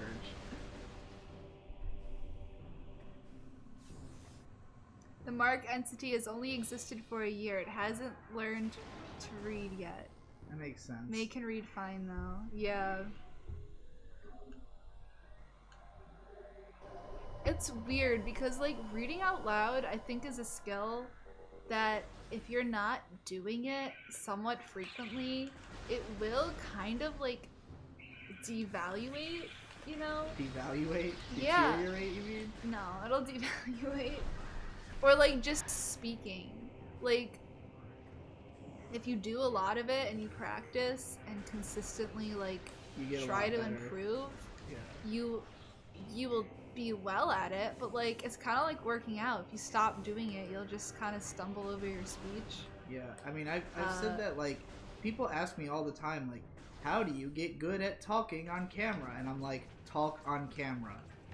Just like anything else, the same way you get better at playing catch is how you get better at talking. It's not like you change the way you talk. Like, if you do it enough, you'll figure it out. I mean, I think there are probably some people who legitimately struggle with, like, the basic mechanics of how to use their voice because they use it so little. But, like, again.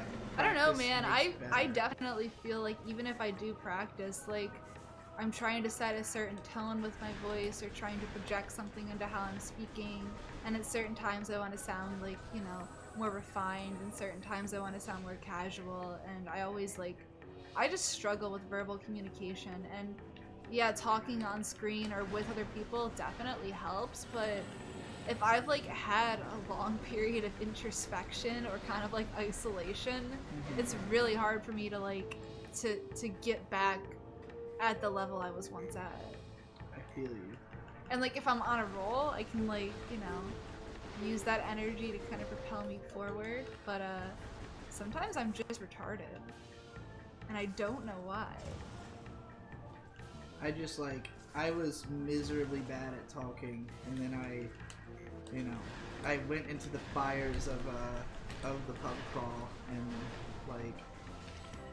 got my 10,000 hours, I guess. I doubt I have that. Well, I might have 10,000 hours of just sheer talking. You definitely have 10,000 hours of talking on camera. Yeah, or at least on recording. Yeah, that's what I mean. Because in my everyday life, it's funny because I've always been mostly a quiet person, except that when I start talking, I don't stop. So you know, in my home life, it's I would talk to Victor or to my mom, and if I started talking about something, I would just go on and on and on. But you know, I didn't have a lot of people to talk to. I think the person I talked to the most, in my childhood, would have been my cousin Boyd, because he and I got into anime together. We would talk about anime fucking constantly, you know. And I would call him up on the phone every single day, and we'd have a long ass conversation about anime and shit, about whatever we had learned on the internet. I keep not seeing these guys. Really. But you know, online, when I was first on the internet, it wasn't so much of a spoken medium. It was mostly forums and text chat, and it wasn't until... Can we go back? Yeah. Can we please go back? It wasn't until I got into the Brony community that it was everybody was on Skype, and everything was a YouTube video, you know, or a radio show. And I started doing podcasts and YouTube videos, but if you listen to my early podcasts and videos, my speech is way more awkward. Do you ever feel with certain people that you don't really know how to talk to them? Absolutely.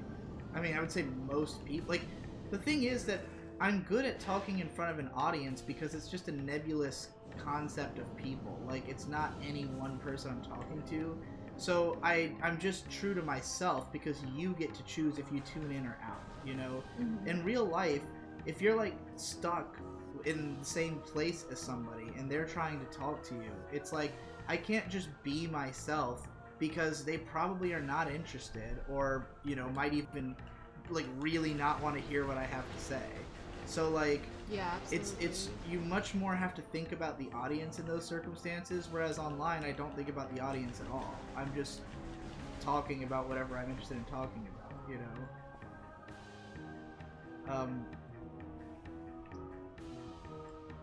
That's why on Digibro versus everybody, I always had this approach of I always wanted the other person to talk first and to make their point, because I had to get a foothold in what is this person thinking, you know? I don't know how to just argue with somebody if I don't know where they're coming from, or you know, talk to somebody whose headspace I can't enter. Mm-hmm. I feel people from my past make me retarded. If I talk with someone I was close with in my teens, my skill level caps to what I had then. I get that. Yeah.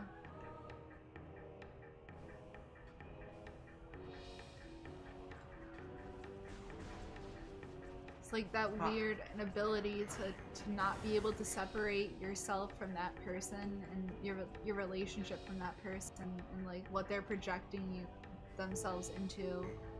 It's it always impacts how you're going to communicate. I'm just thinking about how when I am with if I'm talking to like my family, I am always going to talk to them like they are my family, and like, you know, although that's actually not true. That might be why I struggle to communicate with my family, is that I've gotten to like, I talk to my parents sometimes the way that I talk to people online, and I just feel like I'm being way too harsh. Because, like, you know, it's like they're not prepared for that.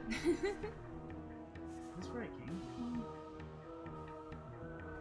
Did I come from this hole?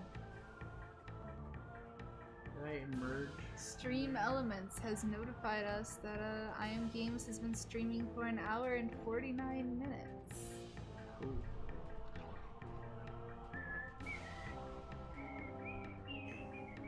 Pretty satisfied at the amount of progress I've made. I didn't realize that you can just like Pings. put in the chat. Yeah, you can ping it. Fuck. Stay hydrated. Yes.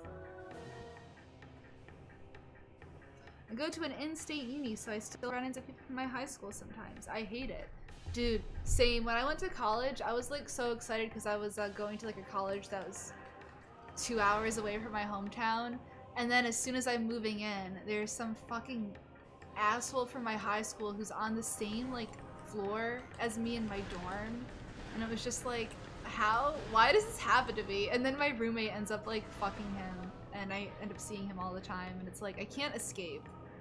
Like, I finally have escaped. But as soon as I moved to Boston, somebody from my high school like messaged me on Facebook and is like, oh hey, where in Boston are you moving to? I got transferred here from work. And it's like, we're not nearly far enough away to escape. No, it's like, I need to like go to Mars or like out of the country. I think it's just like Boston and Rochester, there's like a direct road between the two, so like I imagine that tons of people move here from there.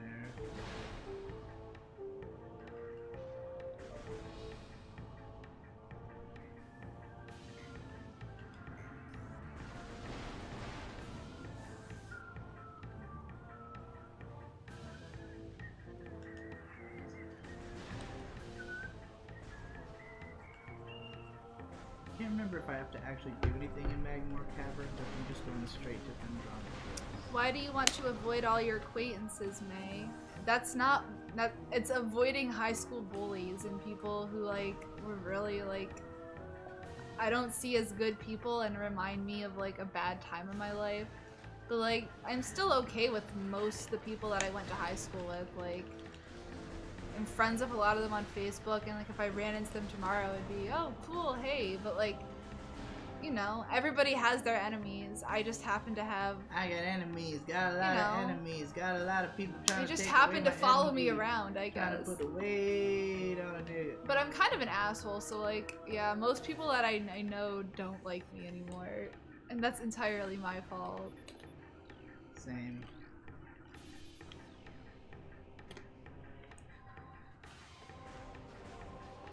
Hey Digi, are you thinking of any new places to move considering you're not happy about living in Bosch, Dan? Yes, of course. We are hoping to move either to the Midwest, that's like the most likely candidate, is like Austin or Tulsa, or we're going to be visiting my family in California in March, and if we like can 2 weeks, dude, I'm so excited. Holy shit, it's in like 2 weeks. Yeah. Is it early March?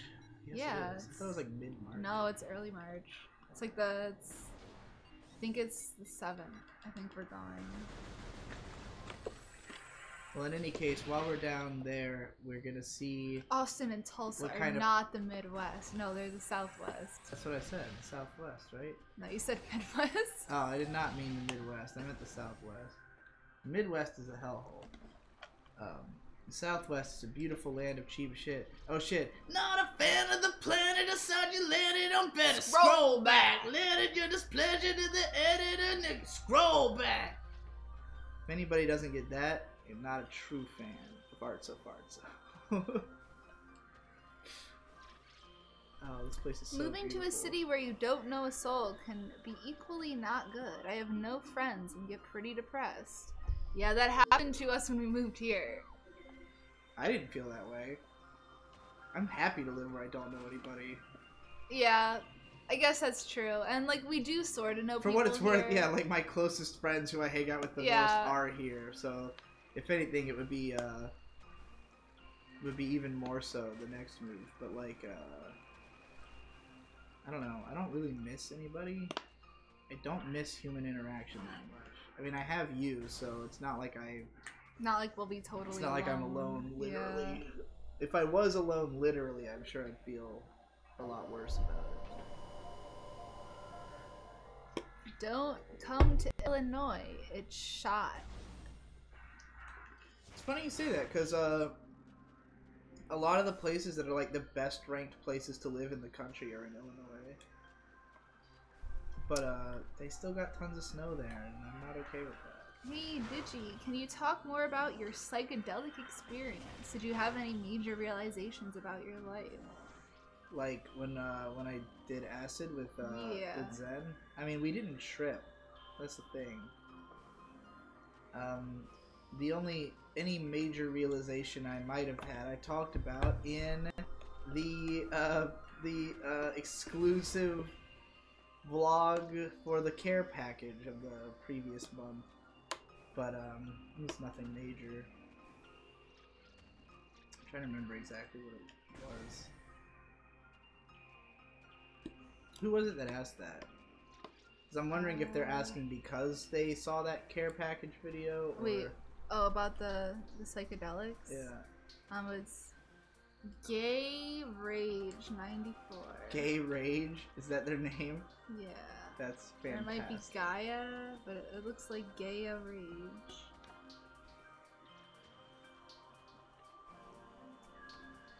Houston and Dallas are better for cheap cities. I mean, most likely we're probably gonna move to Tulsa. Because if that's really our primary concern is going somewhere cheap, like I have family out there.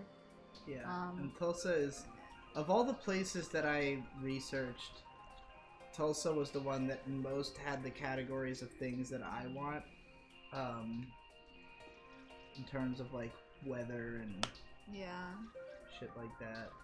It's still up in the air though. Like we want to go visit California where his family is, because like, you know, if Vic is trying to move out there, it might be like better in the long run to get out there, and the rest of the PCP guys, you know. There's also a chance that not only can we find something cheaper than we realize, but also that my parents might help pay for it if we moved out there. Because my parents really want us to move out to California. Like, they won't shut the fuck up. They're constantly, like, you know, nagging me, like, oh, you should come out here, dude. Legal weed flowing through the streets, dog. Fucking, your granddad wants to see you, man. Oh, you guys gonna have grandkids? You better move out here. People are saying that California's pricey. It's like, well, it's not nearly as bad as it is here. Like the area that we were looking at moving into, it would be like, can I just not do anything here yet? Or a couple $100 less a month, but it definitely does seem like, you know, it might not be worth it immediately. All depends on what we can find. No, I do not smoke cigarettes. I've never smoked a cigarette in my life. I have smoked a cigar though.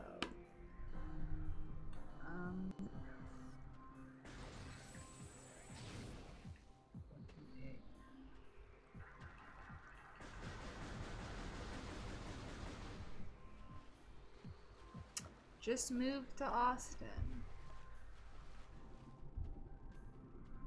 New Mexico is cheap. Yeah, there's a lot of cheap places out there. It's like we have to go out there and look at the area before we make any decisions. But Phoenix has better weather. I mean, not Phoenix. Tulsa has better weather than Austin. Yeah. It's gonna be hot, and there will be scorpions. And I keep bringing that up because I don't know if Conrad's ever seen a scorpion before. Yeah, it's a little spooky. My sister had pet scorpions. Did you see those ones? No. I mean, I've seen scorpions, but like, not like, you know, free. There's red ones and there's black ones. And They be big as fuck. Which one's scarier, the red ones or the black? The red ones. Because they're like, this one's freaky, like why is this one fucking red?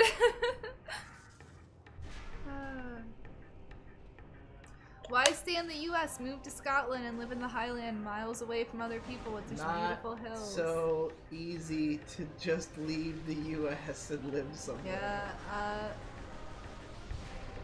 I don't want to have to get a work there's visa. lots of preparations and considerations. But I don't even know if I can leave the country, for all I know. Yeah. It's like kind of a goal, like hashtag goals, but...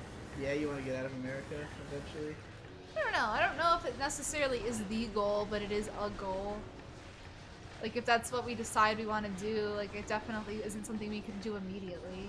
One of the things that I have to say that I like about America, and if I didn't, I'd be stupid or insane, is that, for good or ill, it's one of the few social, political systems where I can function. And I fucking quote. Y'all know what I'm trying to say.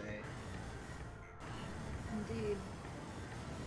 Alright, it's 8 o'clock. Do you wanna wrap this up? We can keep going. I'm just letting you know that we have reached... We have reached our arbitrary... Yeah, the arbitrary 2-hour mark.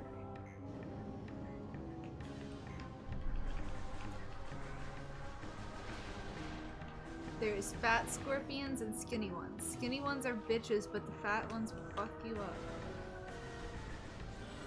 May, look up a picture of the rosy maple moth. You will not regret it. Alright. I get the feeling you're gonna regret it. I will not regret it. Let's see. It's very cute. It's this guy. Whoa, it's fucking Mothra. He looks like a candy. Literally looks like Mothra. Probably what Mothra is. Probably. I Am Games 24-hour stream when? We should do a 24-hour like fundraising stream for Tom. We were talking about doing a Tom fundraiser stream, but I wasn't sure if anybody would actually donate if we hadn't like planned it and made it an event of some kind. I mean, if anybody wants to donate to the fact that Tom is well, he's not in the hospital, but you know, his leg's fucked up and he just got the flu. He's pretty out of commission and, you know, just generally could use the money. So, be nice. Thank you for repping Aikatsu. Not enough people talk about little girl anime outside of Precure. Aikatsu Friends is fucking great. So good. It's so cute. We're at the point where they're starting to like reuse songs. Yeah, I mean, I don't know if that's gonna get better or worse as it goes, because like when I was online looking at like lists of all the songs, it seemed like there's a ton of point, like there was, like CDs that have come out. Yeah. Like they have like there's like 4 CDs that are out now that have like so many songs on them. Like I feel like they're gonna consistently have new songs, but like you can expect them to reuse the songs. Yeah. Like they're not just gonna throw away the model. I don't really mind it so much. Yeah. It's not enough to be like a. It's not enough to I mean, make the the show fucking bad. the CG performances are so fun, and Yeah. like if I was little, I would definitely be just like trying to learn the dances and like doing it along with it, and I'd be excited to see the song again. You know. And the best part of the show, IMO, isn't even the performances and the songs. It's the fucking show. Yeah, it's just delightful. It's the character designs are fantastic, the outfits are great, and there's tons of them. It's just really fun and really comfy. It's creative with the designs. Make a quick documentary about Tom and Izumi. Documentary. I don't know how much there is to say. Just like follow Tom around for a day and make like an hour-long documentary about like a man and his raccoon. And fucking A man and his raccoon. and try to get it on Netflix. Put like really sad music on in the background.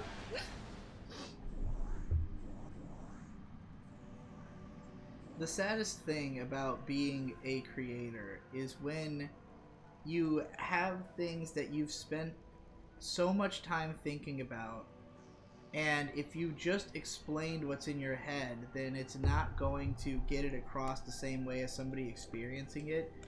So you have to put all this effort into, you know, duplicating your what you're seeing in your brain, and you know, you're never going to be able to do it perfectly. But you know, you have to go to such a great length just to make people really get it beyond you just telling them. Whereas there are other things that you can just tell people easily, and like, it's hard to continue to find the motivation to create the things that take all that work when you could just explain other things, you know? Like, I get so frustrated when it comes to like creative work, because it's like, I already know the damn thing, and I don't know how to make you excited about it without just spoiling it, you know? It's like, how can I make you care about this character when it's, you know, it's the experience of watching them within the story that's going to make it interesting for you, you know? And I think that's the difficulty of trying to sell something like the concept of a Zumi game without the game existing, because it's like, it might be that once it exists you'll think it's mega cool, but until it exists, how can I sell you that? You know, how can I sell you on that it will be cool? I think that's just the struggle with something like that. And you know, for me, I just tend to run away and just go, I'll just make stuff that I can easily explain, or that is in itself an explanation of something. Indeed.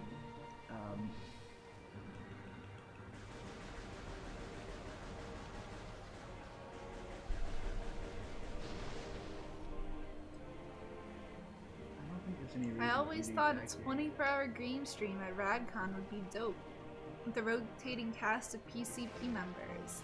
Whoever draws the short stick has to last the full 24, but gets the bigger cut.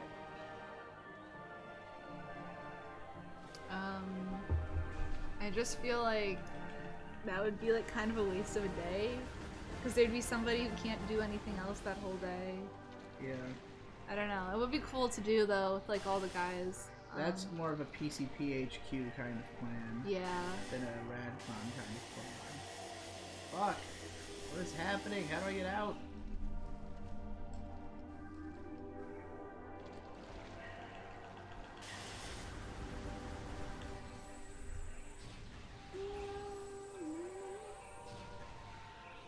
Can I kill this thing?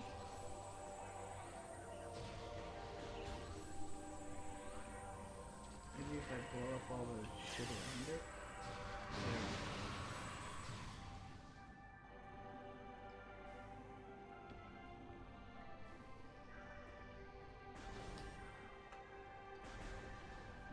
I don't think there's anything I can actually do.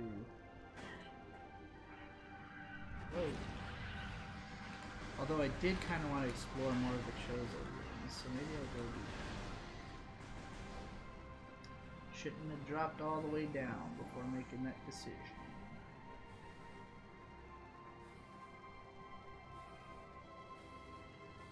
I probably should not be on Twitter right now. No, probably not. It's really hard. It's really hard. Oh no. Remember back when games had soul? Yeah, I'm remembering right now. I'm feeling that fucking soul. Soul. This game is fucking awesome. Just listen to this fucking music. It's pretty great. It's so triumphant. That's a good word for it. It's like, dude, I'm on a fucking adventure. And everything looks awesome, and like, this game is, I think that like part of what makes this game difficult to like, to think of more analytically is that it is legitimately so immersive that you just feel like you're in it. you just feel like, yeah, I'm just fucking in this world. Like, it feels like a real place. It's so rich and detailed and storied. It's fucking beautiful. Thoughts on the new Catherine controversy? What is the Catherine controversy? I've seen a little bit of it on Twitter, but I have no idea what's going on. Is it real? Yeah, it's something of like somebody's trans, I think. Okay. I don't know. I don't know What's anything the else. controversy? Yeah, somebody fill us in. Yo, Digi, I just started Zombieland Saga on your recommendations, and those 2 first eps rocked my fucking jaw. Yes, the first 2 episodes are incredible. Get ready, because it's not all that good. But it's still good.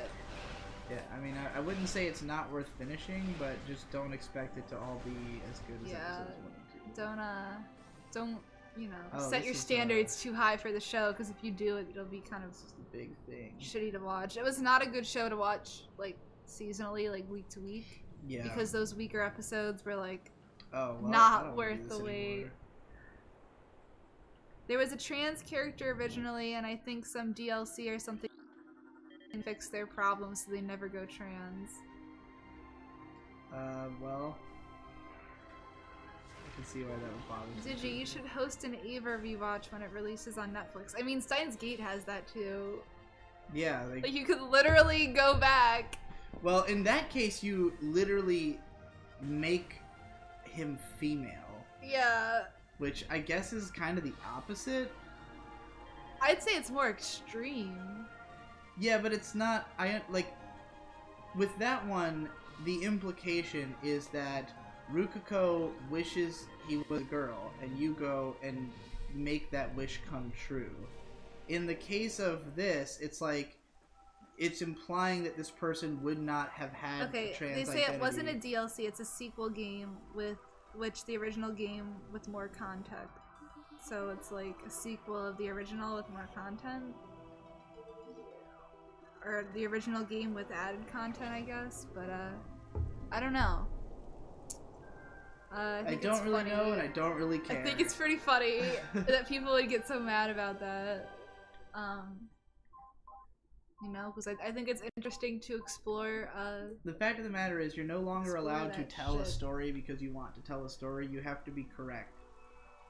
Yeah, even if there's an interesting story to tell, like. Yeah. But there might not be, because I don't fucking give a shit.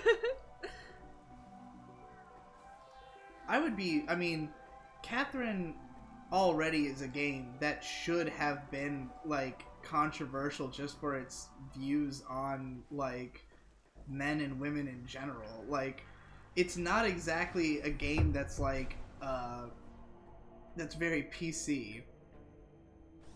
Like, the whole game is basically like, men are like this, and women are like this, you know? What's the best spirit? My bet is on whiskey. Bourbon is superior to whiskey. It's more bodied, more sharp, more like alcohol. What is your favorite spirit? You like gin? I mean, if I had to say favorite, like, vodka is so versatile and can go in, like, anything. So, like, in terms of, like, being the best overall, I would say vodka. But, like, if we're talking about drinking it, like, straight or in, like, a more subtle mix, I would probably prefer gin.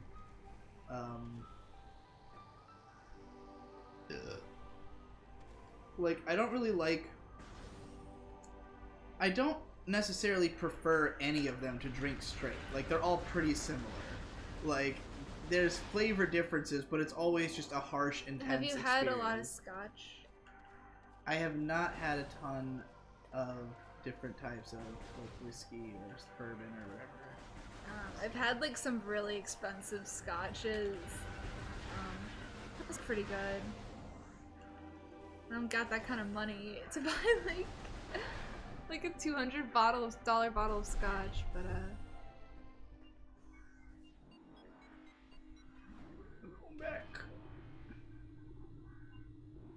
Thoughts on the conspiracy that anal sex is being pushed on the masses by the Illuminati to lower birth rates so they can control us more easily. What? Who the hell is pushing anal sex?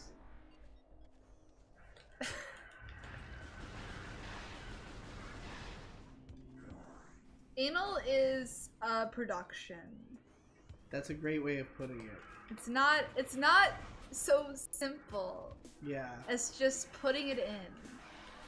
That's pretty much the biggest problem with anal is that it's a lot of work and it's just not even as good.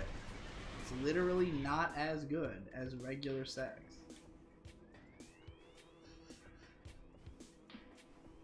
It's better than regular sex with a condom on, but not as good as regular sex without. Yes, it's true. IMHO. We could make a bingo for Ava Netflix release. Should be easy to guess. Flaccid Boy's video for that month is Shinji God. 15 details you missed on the first episode because you're a disgrace. Is the machine thingy Shinji's mom? And is writing his mom a moral? Is Asuka trans? Arrows in red circles. Is Asuka trans? If anybody made that video, I think Jesse would actually explode.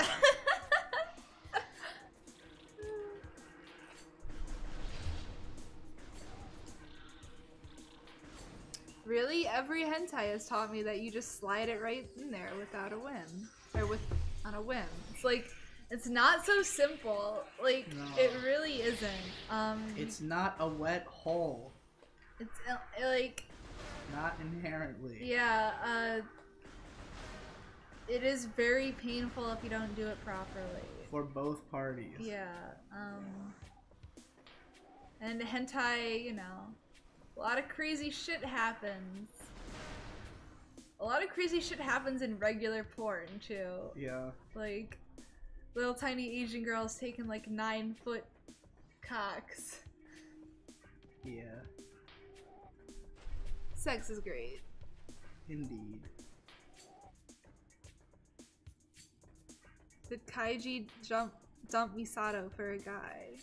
Yes. Kaji. Wow. You're right. Jeff's new name is Flaccid Boy now.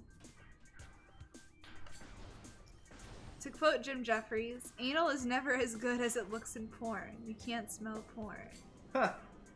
That's pretty good. I don't even remember that Jim Jeffries.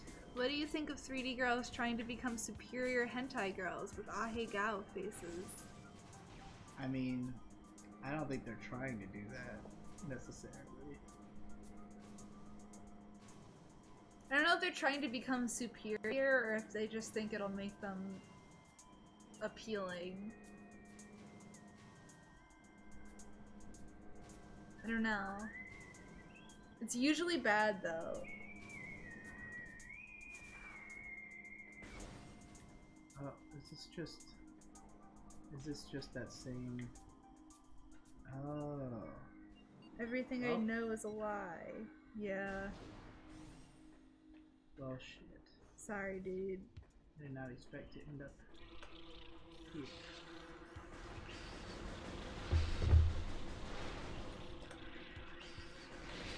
Learn something new every day. Whenever I'm on I'm Games, it just becomes like only talking about sex. Well, it's because you have to, like, direct the conversation to go towards something else. Well, it's like, I don't want to talk about video games. It's like when people see that I'm reading the chat, they ask me about anime because they know I know about anime. And then Tom gets mad. When Tom's reading the chat, they ask him about game dev or tokusatsu or something they know he knows about. So when it comes to you, what do they know about you? You know, they know you like the sex. But, like, there's other things you're interested in that maybe they're interested in. So what's something you'd like to talk about? Me? What would you like to field questions I like about? to talk about sex. Well, there you go. It's gonna May, keep who's happening. your favorite Toho character? It's Mark, by the way. Who is my favorite? Probably Flanders Scarlet. So we could be perfect. Yeah, so we could be a pair. We could be perfect sisters together. Also, she's batshit crazy, and so am I.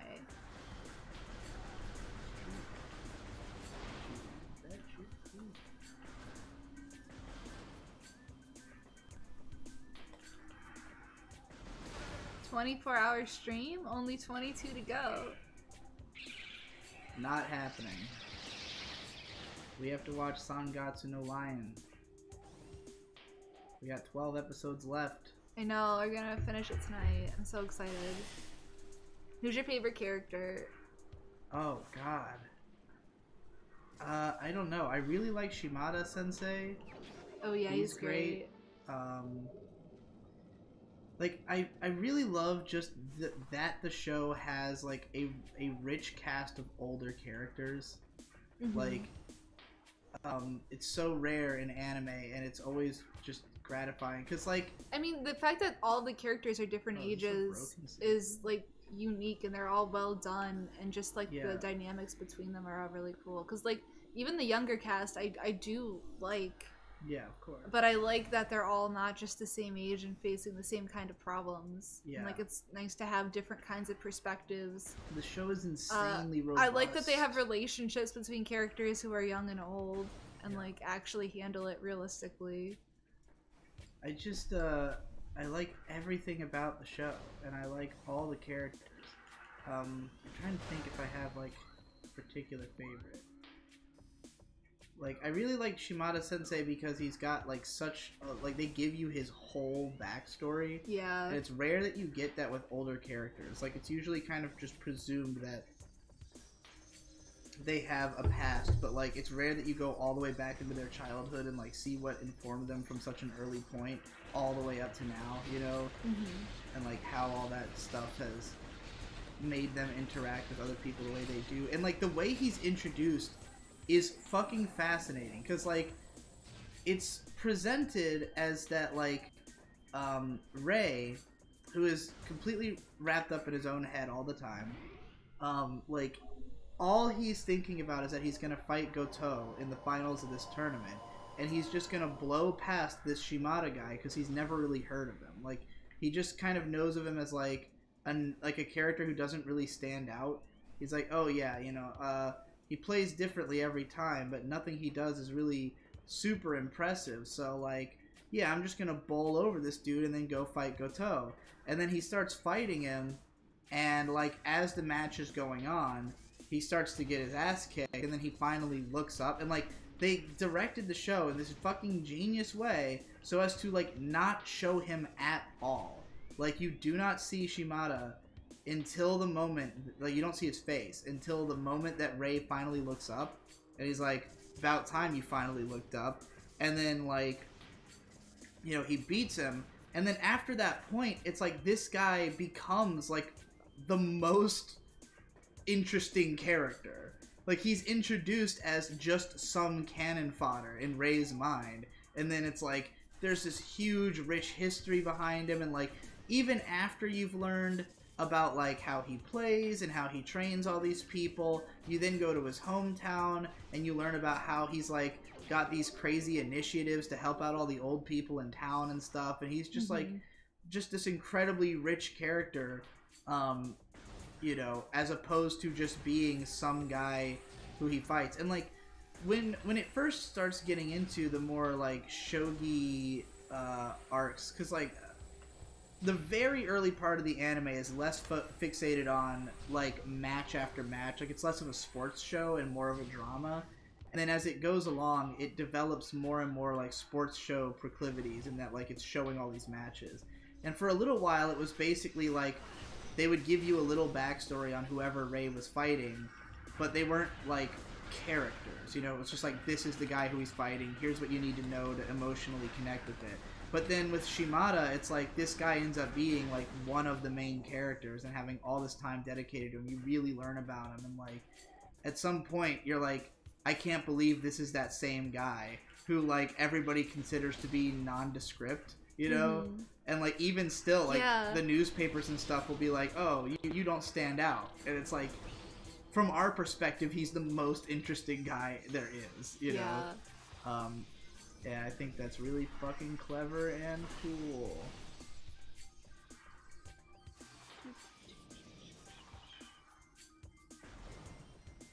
Would you say that Sangatsu no Lion is in your top 20 so far?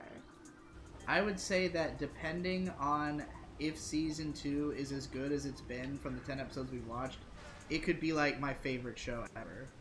Yeah. I absolutely love it. It's got like everything I want. And it's funny because I was working on a video idea that is like that's how to make my favorite anime, because like a long time ago I had this video like basically explaining that I don't really know why my favorite animes are like that all of them had like such diverse reasons for being favorites that I couldn't really figure out like what was the connecting thread. And so now I kind of feel like I do know the connecting thread, so I was going to go back and be like, here's what it is, like here's what is the characteristics of my favorites as I now understand them. And then that show came along and like basically is all of it, all the things that I care about, which is like in brief, amalgamation, fucking, let me figure out where I'm going real quick. Being an amalgamation of like a ton of different, like, of like every possible emotion, which, and like having this rich sense of character and like, you know, being able to like imagine these characters in like any scenario, and like, you know, they're well realized enough that you could basically speculate any element of their lives, which is a commonality in most of my favorites. And then like exploring dualities, which I'm a big fan of. I'm gonna get some more water. We can stop if you want to. Do you want to? I'm down to keep going, or I'm down to stop. What do you think?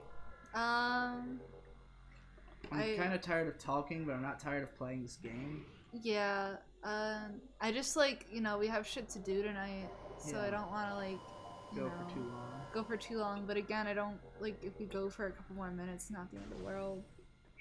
Let's see what's down this blue hallway that I was on my way to, so that I'm gonna get a bottle of water though. I don't have to try to remember what I was doing next time.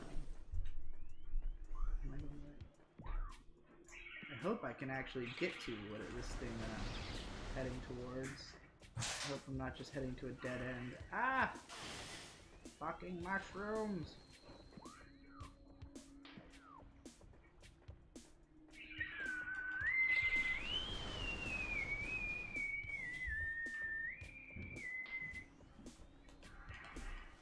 Guessing that it's like a pathway in the water in this room that was inaccessible because this room water was poisoned. Yo, chat, what do you guys do for chapped lips? Because the cold weather is like fucking brutal, and I just keep chugging water to reduce it, and it's just made me pee and has done nothing to protect my lips. Like, I use chapsticks and everything. No, water is not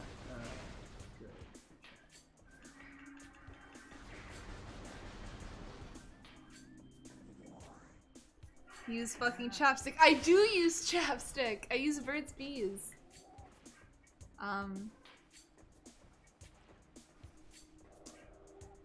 Give up. It's like, it's only during winter I have this problem. And when I was younger, like, when I'd come home from school, my lips would always be like so fucking chapped because I just like didn't ever get up to drink at school because I was really quiet and like I never wanted to ask to go to get a drink. And I never, like, really thought about what was going on, but I always, like, had this disgusting, like, film over my lips when I was little. But, like, drinking water fixed that. But, like, being out in the cold is really bad for me, I guess. I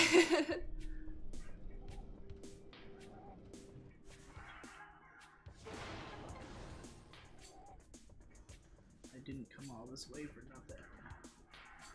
Just accept your disability, yeah.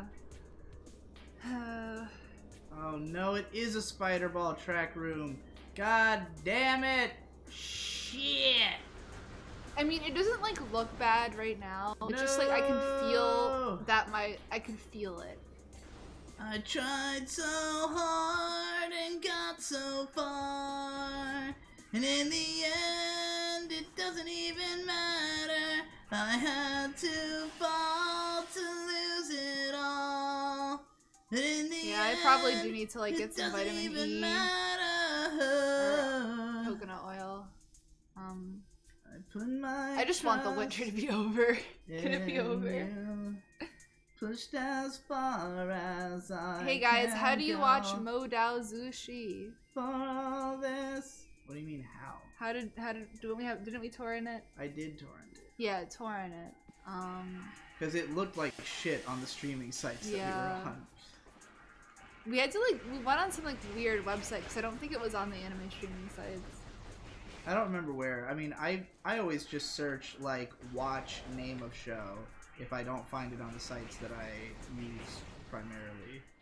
But yeah, like we had found it somewhere, but we watched the first episode on there and it just was like really bad quality. I mean, I don't think the show is broadcast in like full HD because it still doesn't look like 1080p, but it's nonetheless gorgeous. I put my trust in you, pushed as far as I can go. For all this, there's only one thing you should know.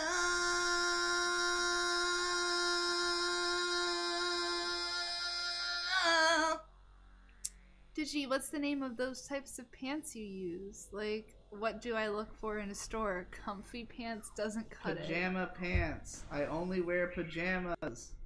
Yeah. Thank you for all the chapped lips advice, Go to the guys. pajama section of your store. What in the fuck? I appreciate What is it. happening? That was strange. I got like stuck on the wall. Oh, I went backwards.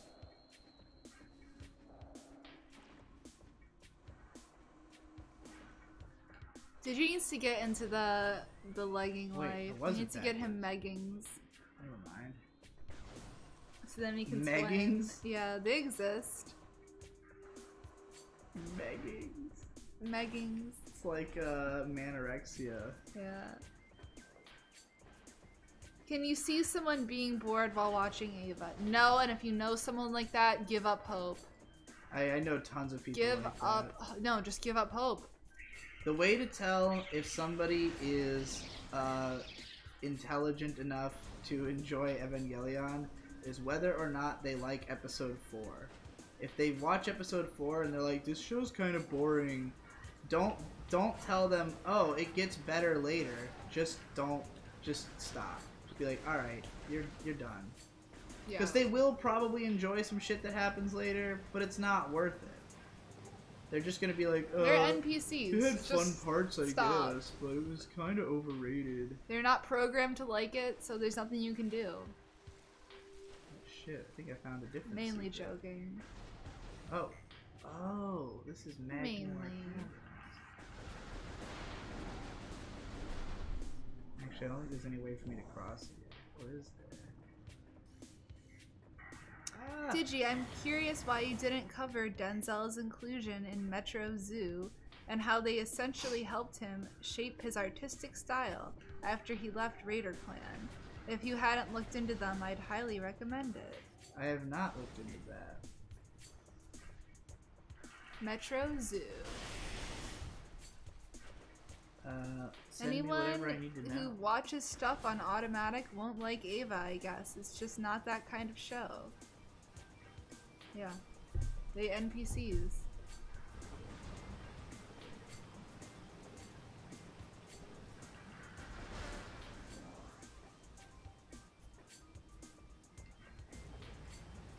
JPEG Mafia versus Zillakami. I mean, JPEG Mafia. Not to say that it's impossible. I don't know, Zillakami's like so young. Like, yeah. I don't know. He just also isn't hasn't intimidating. done a ton yet. I mean, are we talking about them in a fight? It's hard to say. Depends on who has a bigger gun. I mean, I'm not talking about them being in a fight, but yeah. I think that's more interesting. I mean, we know for a fact that Zillakami owns a rocket launcher, So yeah, you know, I don't know if a Kimber is gonna beat a rocket launcher. Also, Silicami has a fucking crew. I don't think JPEG Mafia has a crew. That's also true. Peggy been a solo accents, Looney Tunes, and Goofy Troops. But if we're talking about who's a better rapper, JPEG Mafia. Who's your favorite real-life NPC? My mom. Oh, God. Oh, that's right. I think there was something this way that I haven't collected yet. How much of Ava's appeal is the fact that we don't hear the character's inner monologue? I would definitely say that the fact that show is capable of communicating that visually instead of orally is a big part of why it's good. There's no inner monologue in Ava, but they have like flashback sequences and the character. Yeah, I guess that's right. There's never like you know, when like in episode 4, for instance, like Shinji goes on that long ass fucking excursion, and like he's just quietly exploring. Like we don't really know why, other than what we can infer. You know, like why he's acting the things he's doing, but like you see it. Like there's a part where he's in a movie theater and he sees a couple like hugging, and he looks like uncomfortable. And like, ugh, and like, you know. Yeah, I guess they do kind of like. He's got like these psychological trauma, like where he's walking down the street and then he just like has a bunch of images but they use the visual. brain. They use visuals to convey that, which is, you know, way more interesting in a show. Somebody was talking about Misato like muttering to themselves, but like some certain people do that, and there's a reason her character is doing that versus another character. Yeah. She's got a lot to process. Yeah, she does. Fucking Misato is fucking bae. She is definitely bae.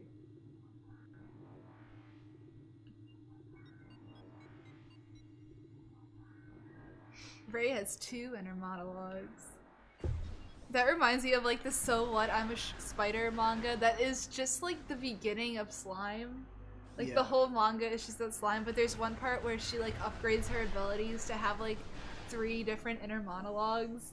What? Yeah, and like there's 3 different characters who are her, who are like narrating the cause she's a spider and she can like upgrade her to have like different processing units in her mind. What the fuck? Is that how spiders work? I don't know. Spiders have multiple I don't know, but personalities? video game spiders do. Okay. That sounds fucking insane. Yeah, I fucking adore that manga. Dude, it definitely you never gets gave me weird any as fuck. impression that it was good at I mean, all. I read all of it. Like, the whole manga? Well, all of it that was out. It's not finished yet. I thought you had just read the first volume. It gets really fucking That's weird, right, I though. do remember you reading it all. I liked those parts of the manga, but it's the same reason I like Slime, and I think Slime is, like, better as a whole. But, yeah. It gets really weird when they start, like, introducing the chamber of, like, the council of evil villains and stuff, and then it's, like, assumed that the Spider Girl becomes, like, the Demon Queen and stuff. It gets really fucking weird. There might be, some new chapters out. I should look at it.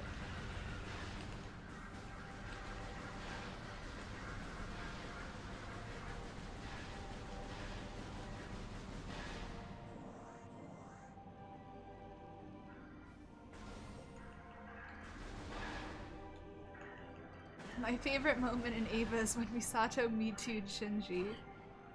Mewtwo'd? Me Too'd. Oh.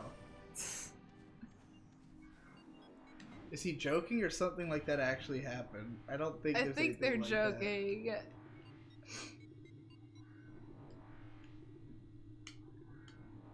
I was trying to think if there's any moment that would be analogous.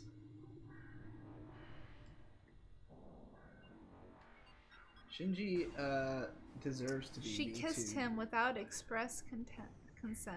Oh, well, when you say Me Too'd, I think of that as being on the receipt. Like to say that someone Me Too'd someone else. You know what I mean? Yeah, I mean, I think you would have to Me Too somebody who did made the advance on you. Right, exactly. You would have to verbally, like, you know, like Me if Too Shinji them. said something about Misato doing that, then he would be Me Too'ing her, is the way I would think Yo, does anyone else experience dick dryness? Like, if you have a lot of sex, it's okay, but if you masturbate too much, your dick gets dry, as if begging for mercy. Oh god, where the fuck did I save? Please tell me I didn't save all the way. Well, alright, we're done. Alright. That was stupid of me. We did 2 hours and 40 minutes. Hey everybody. Be the games you want to see. Save. Every time. Yeah.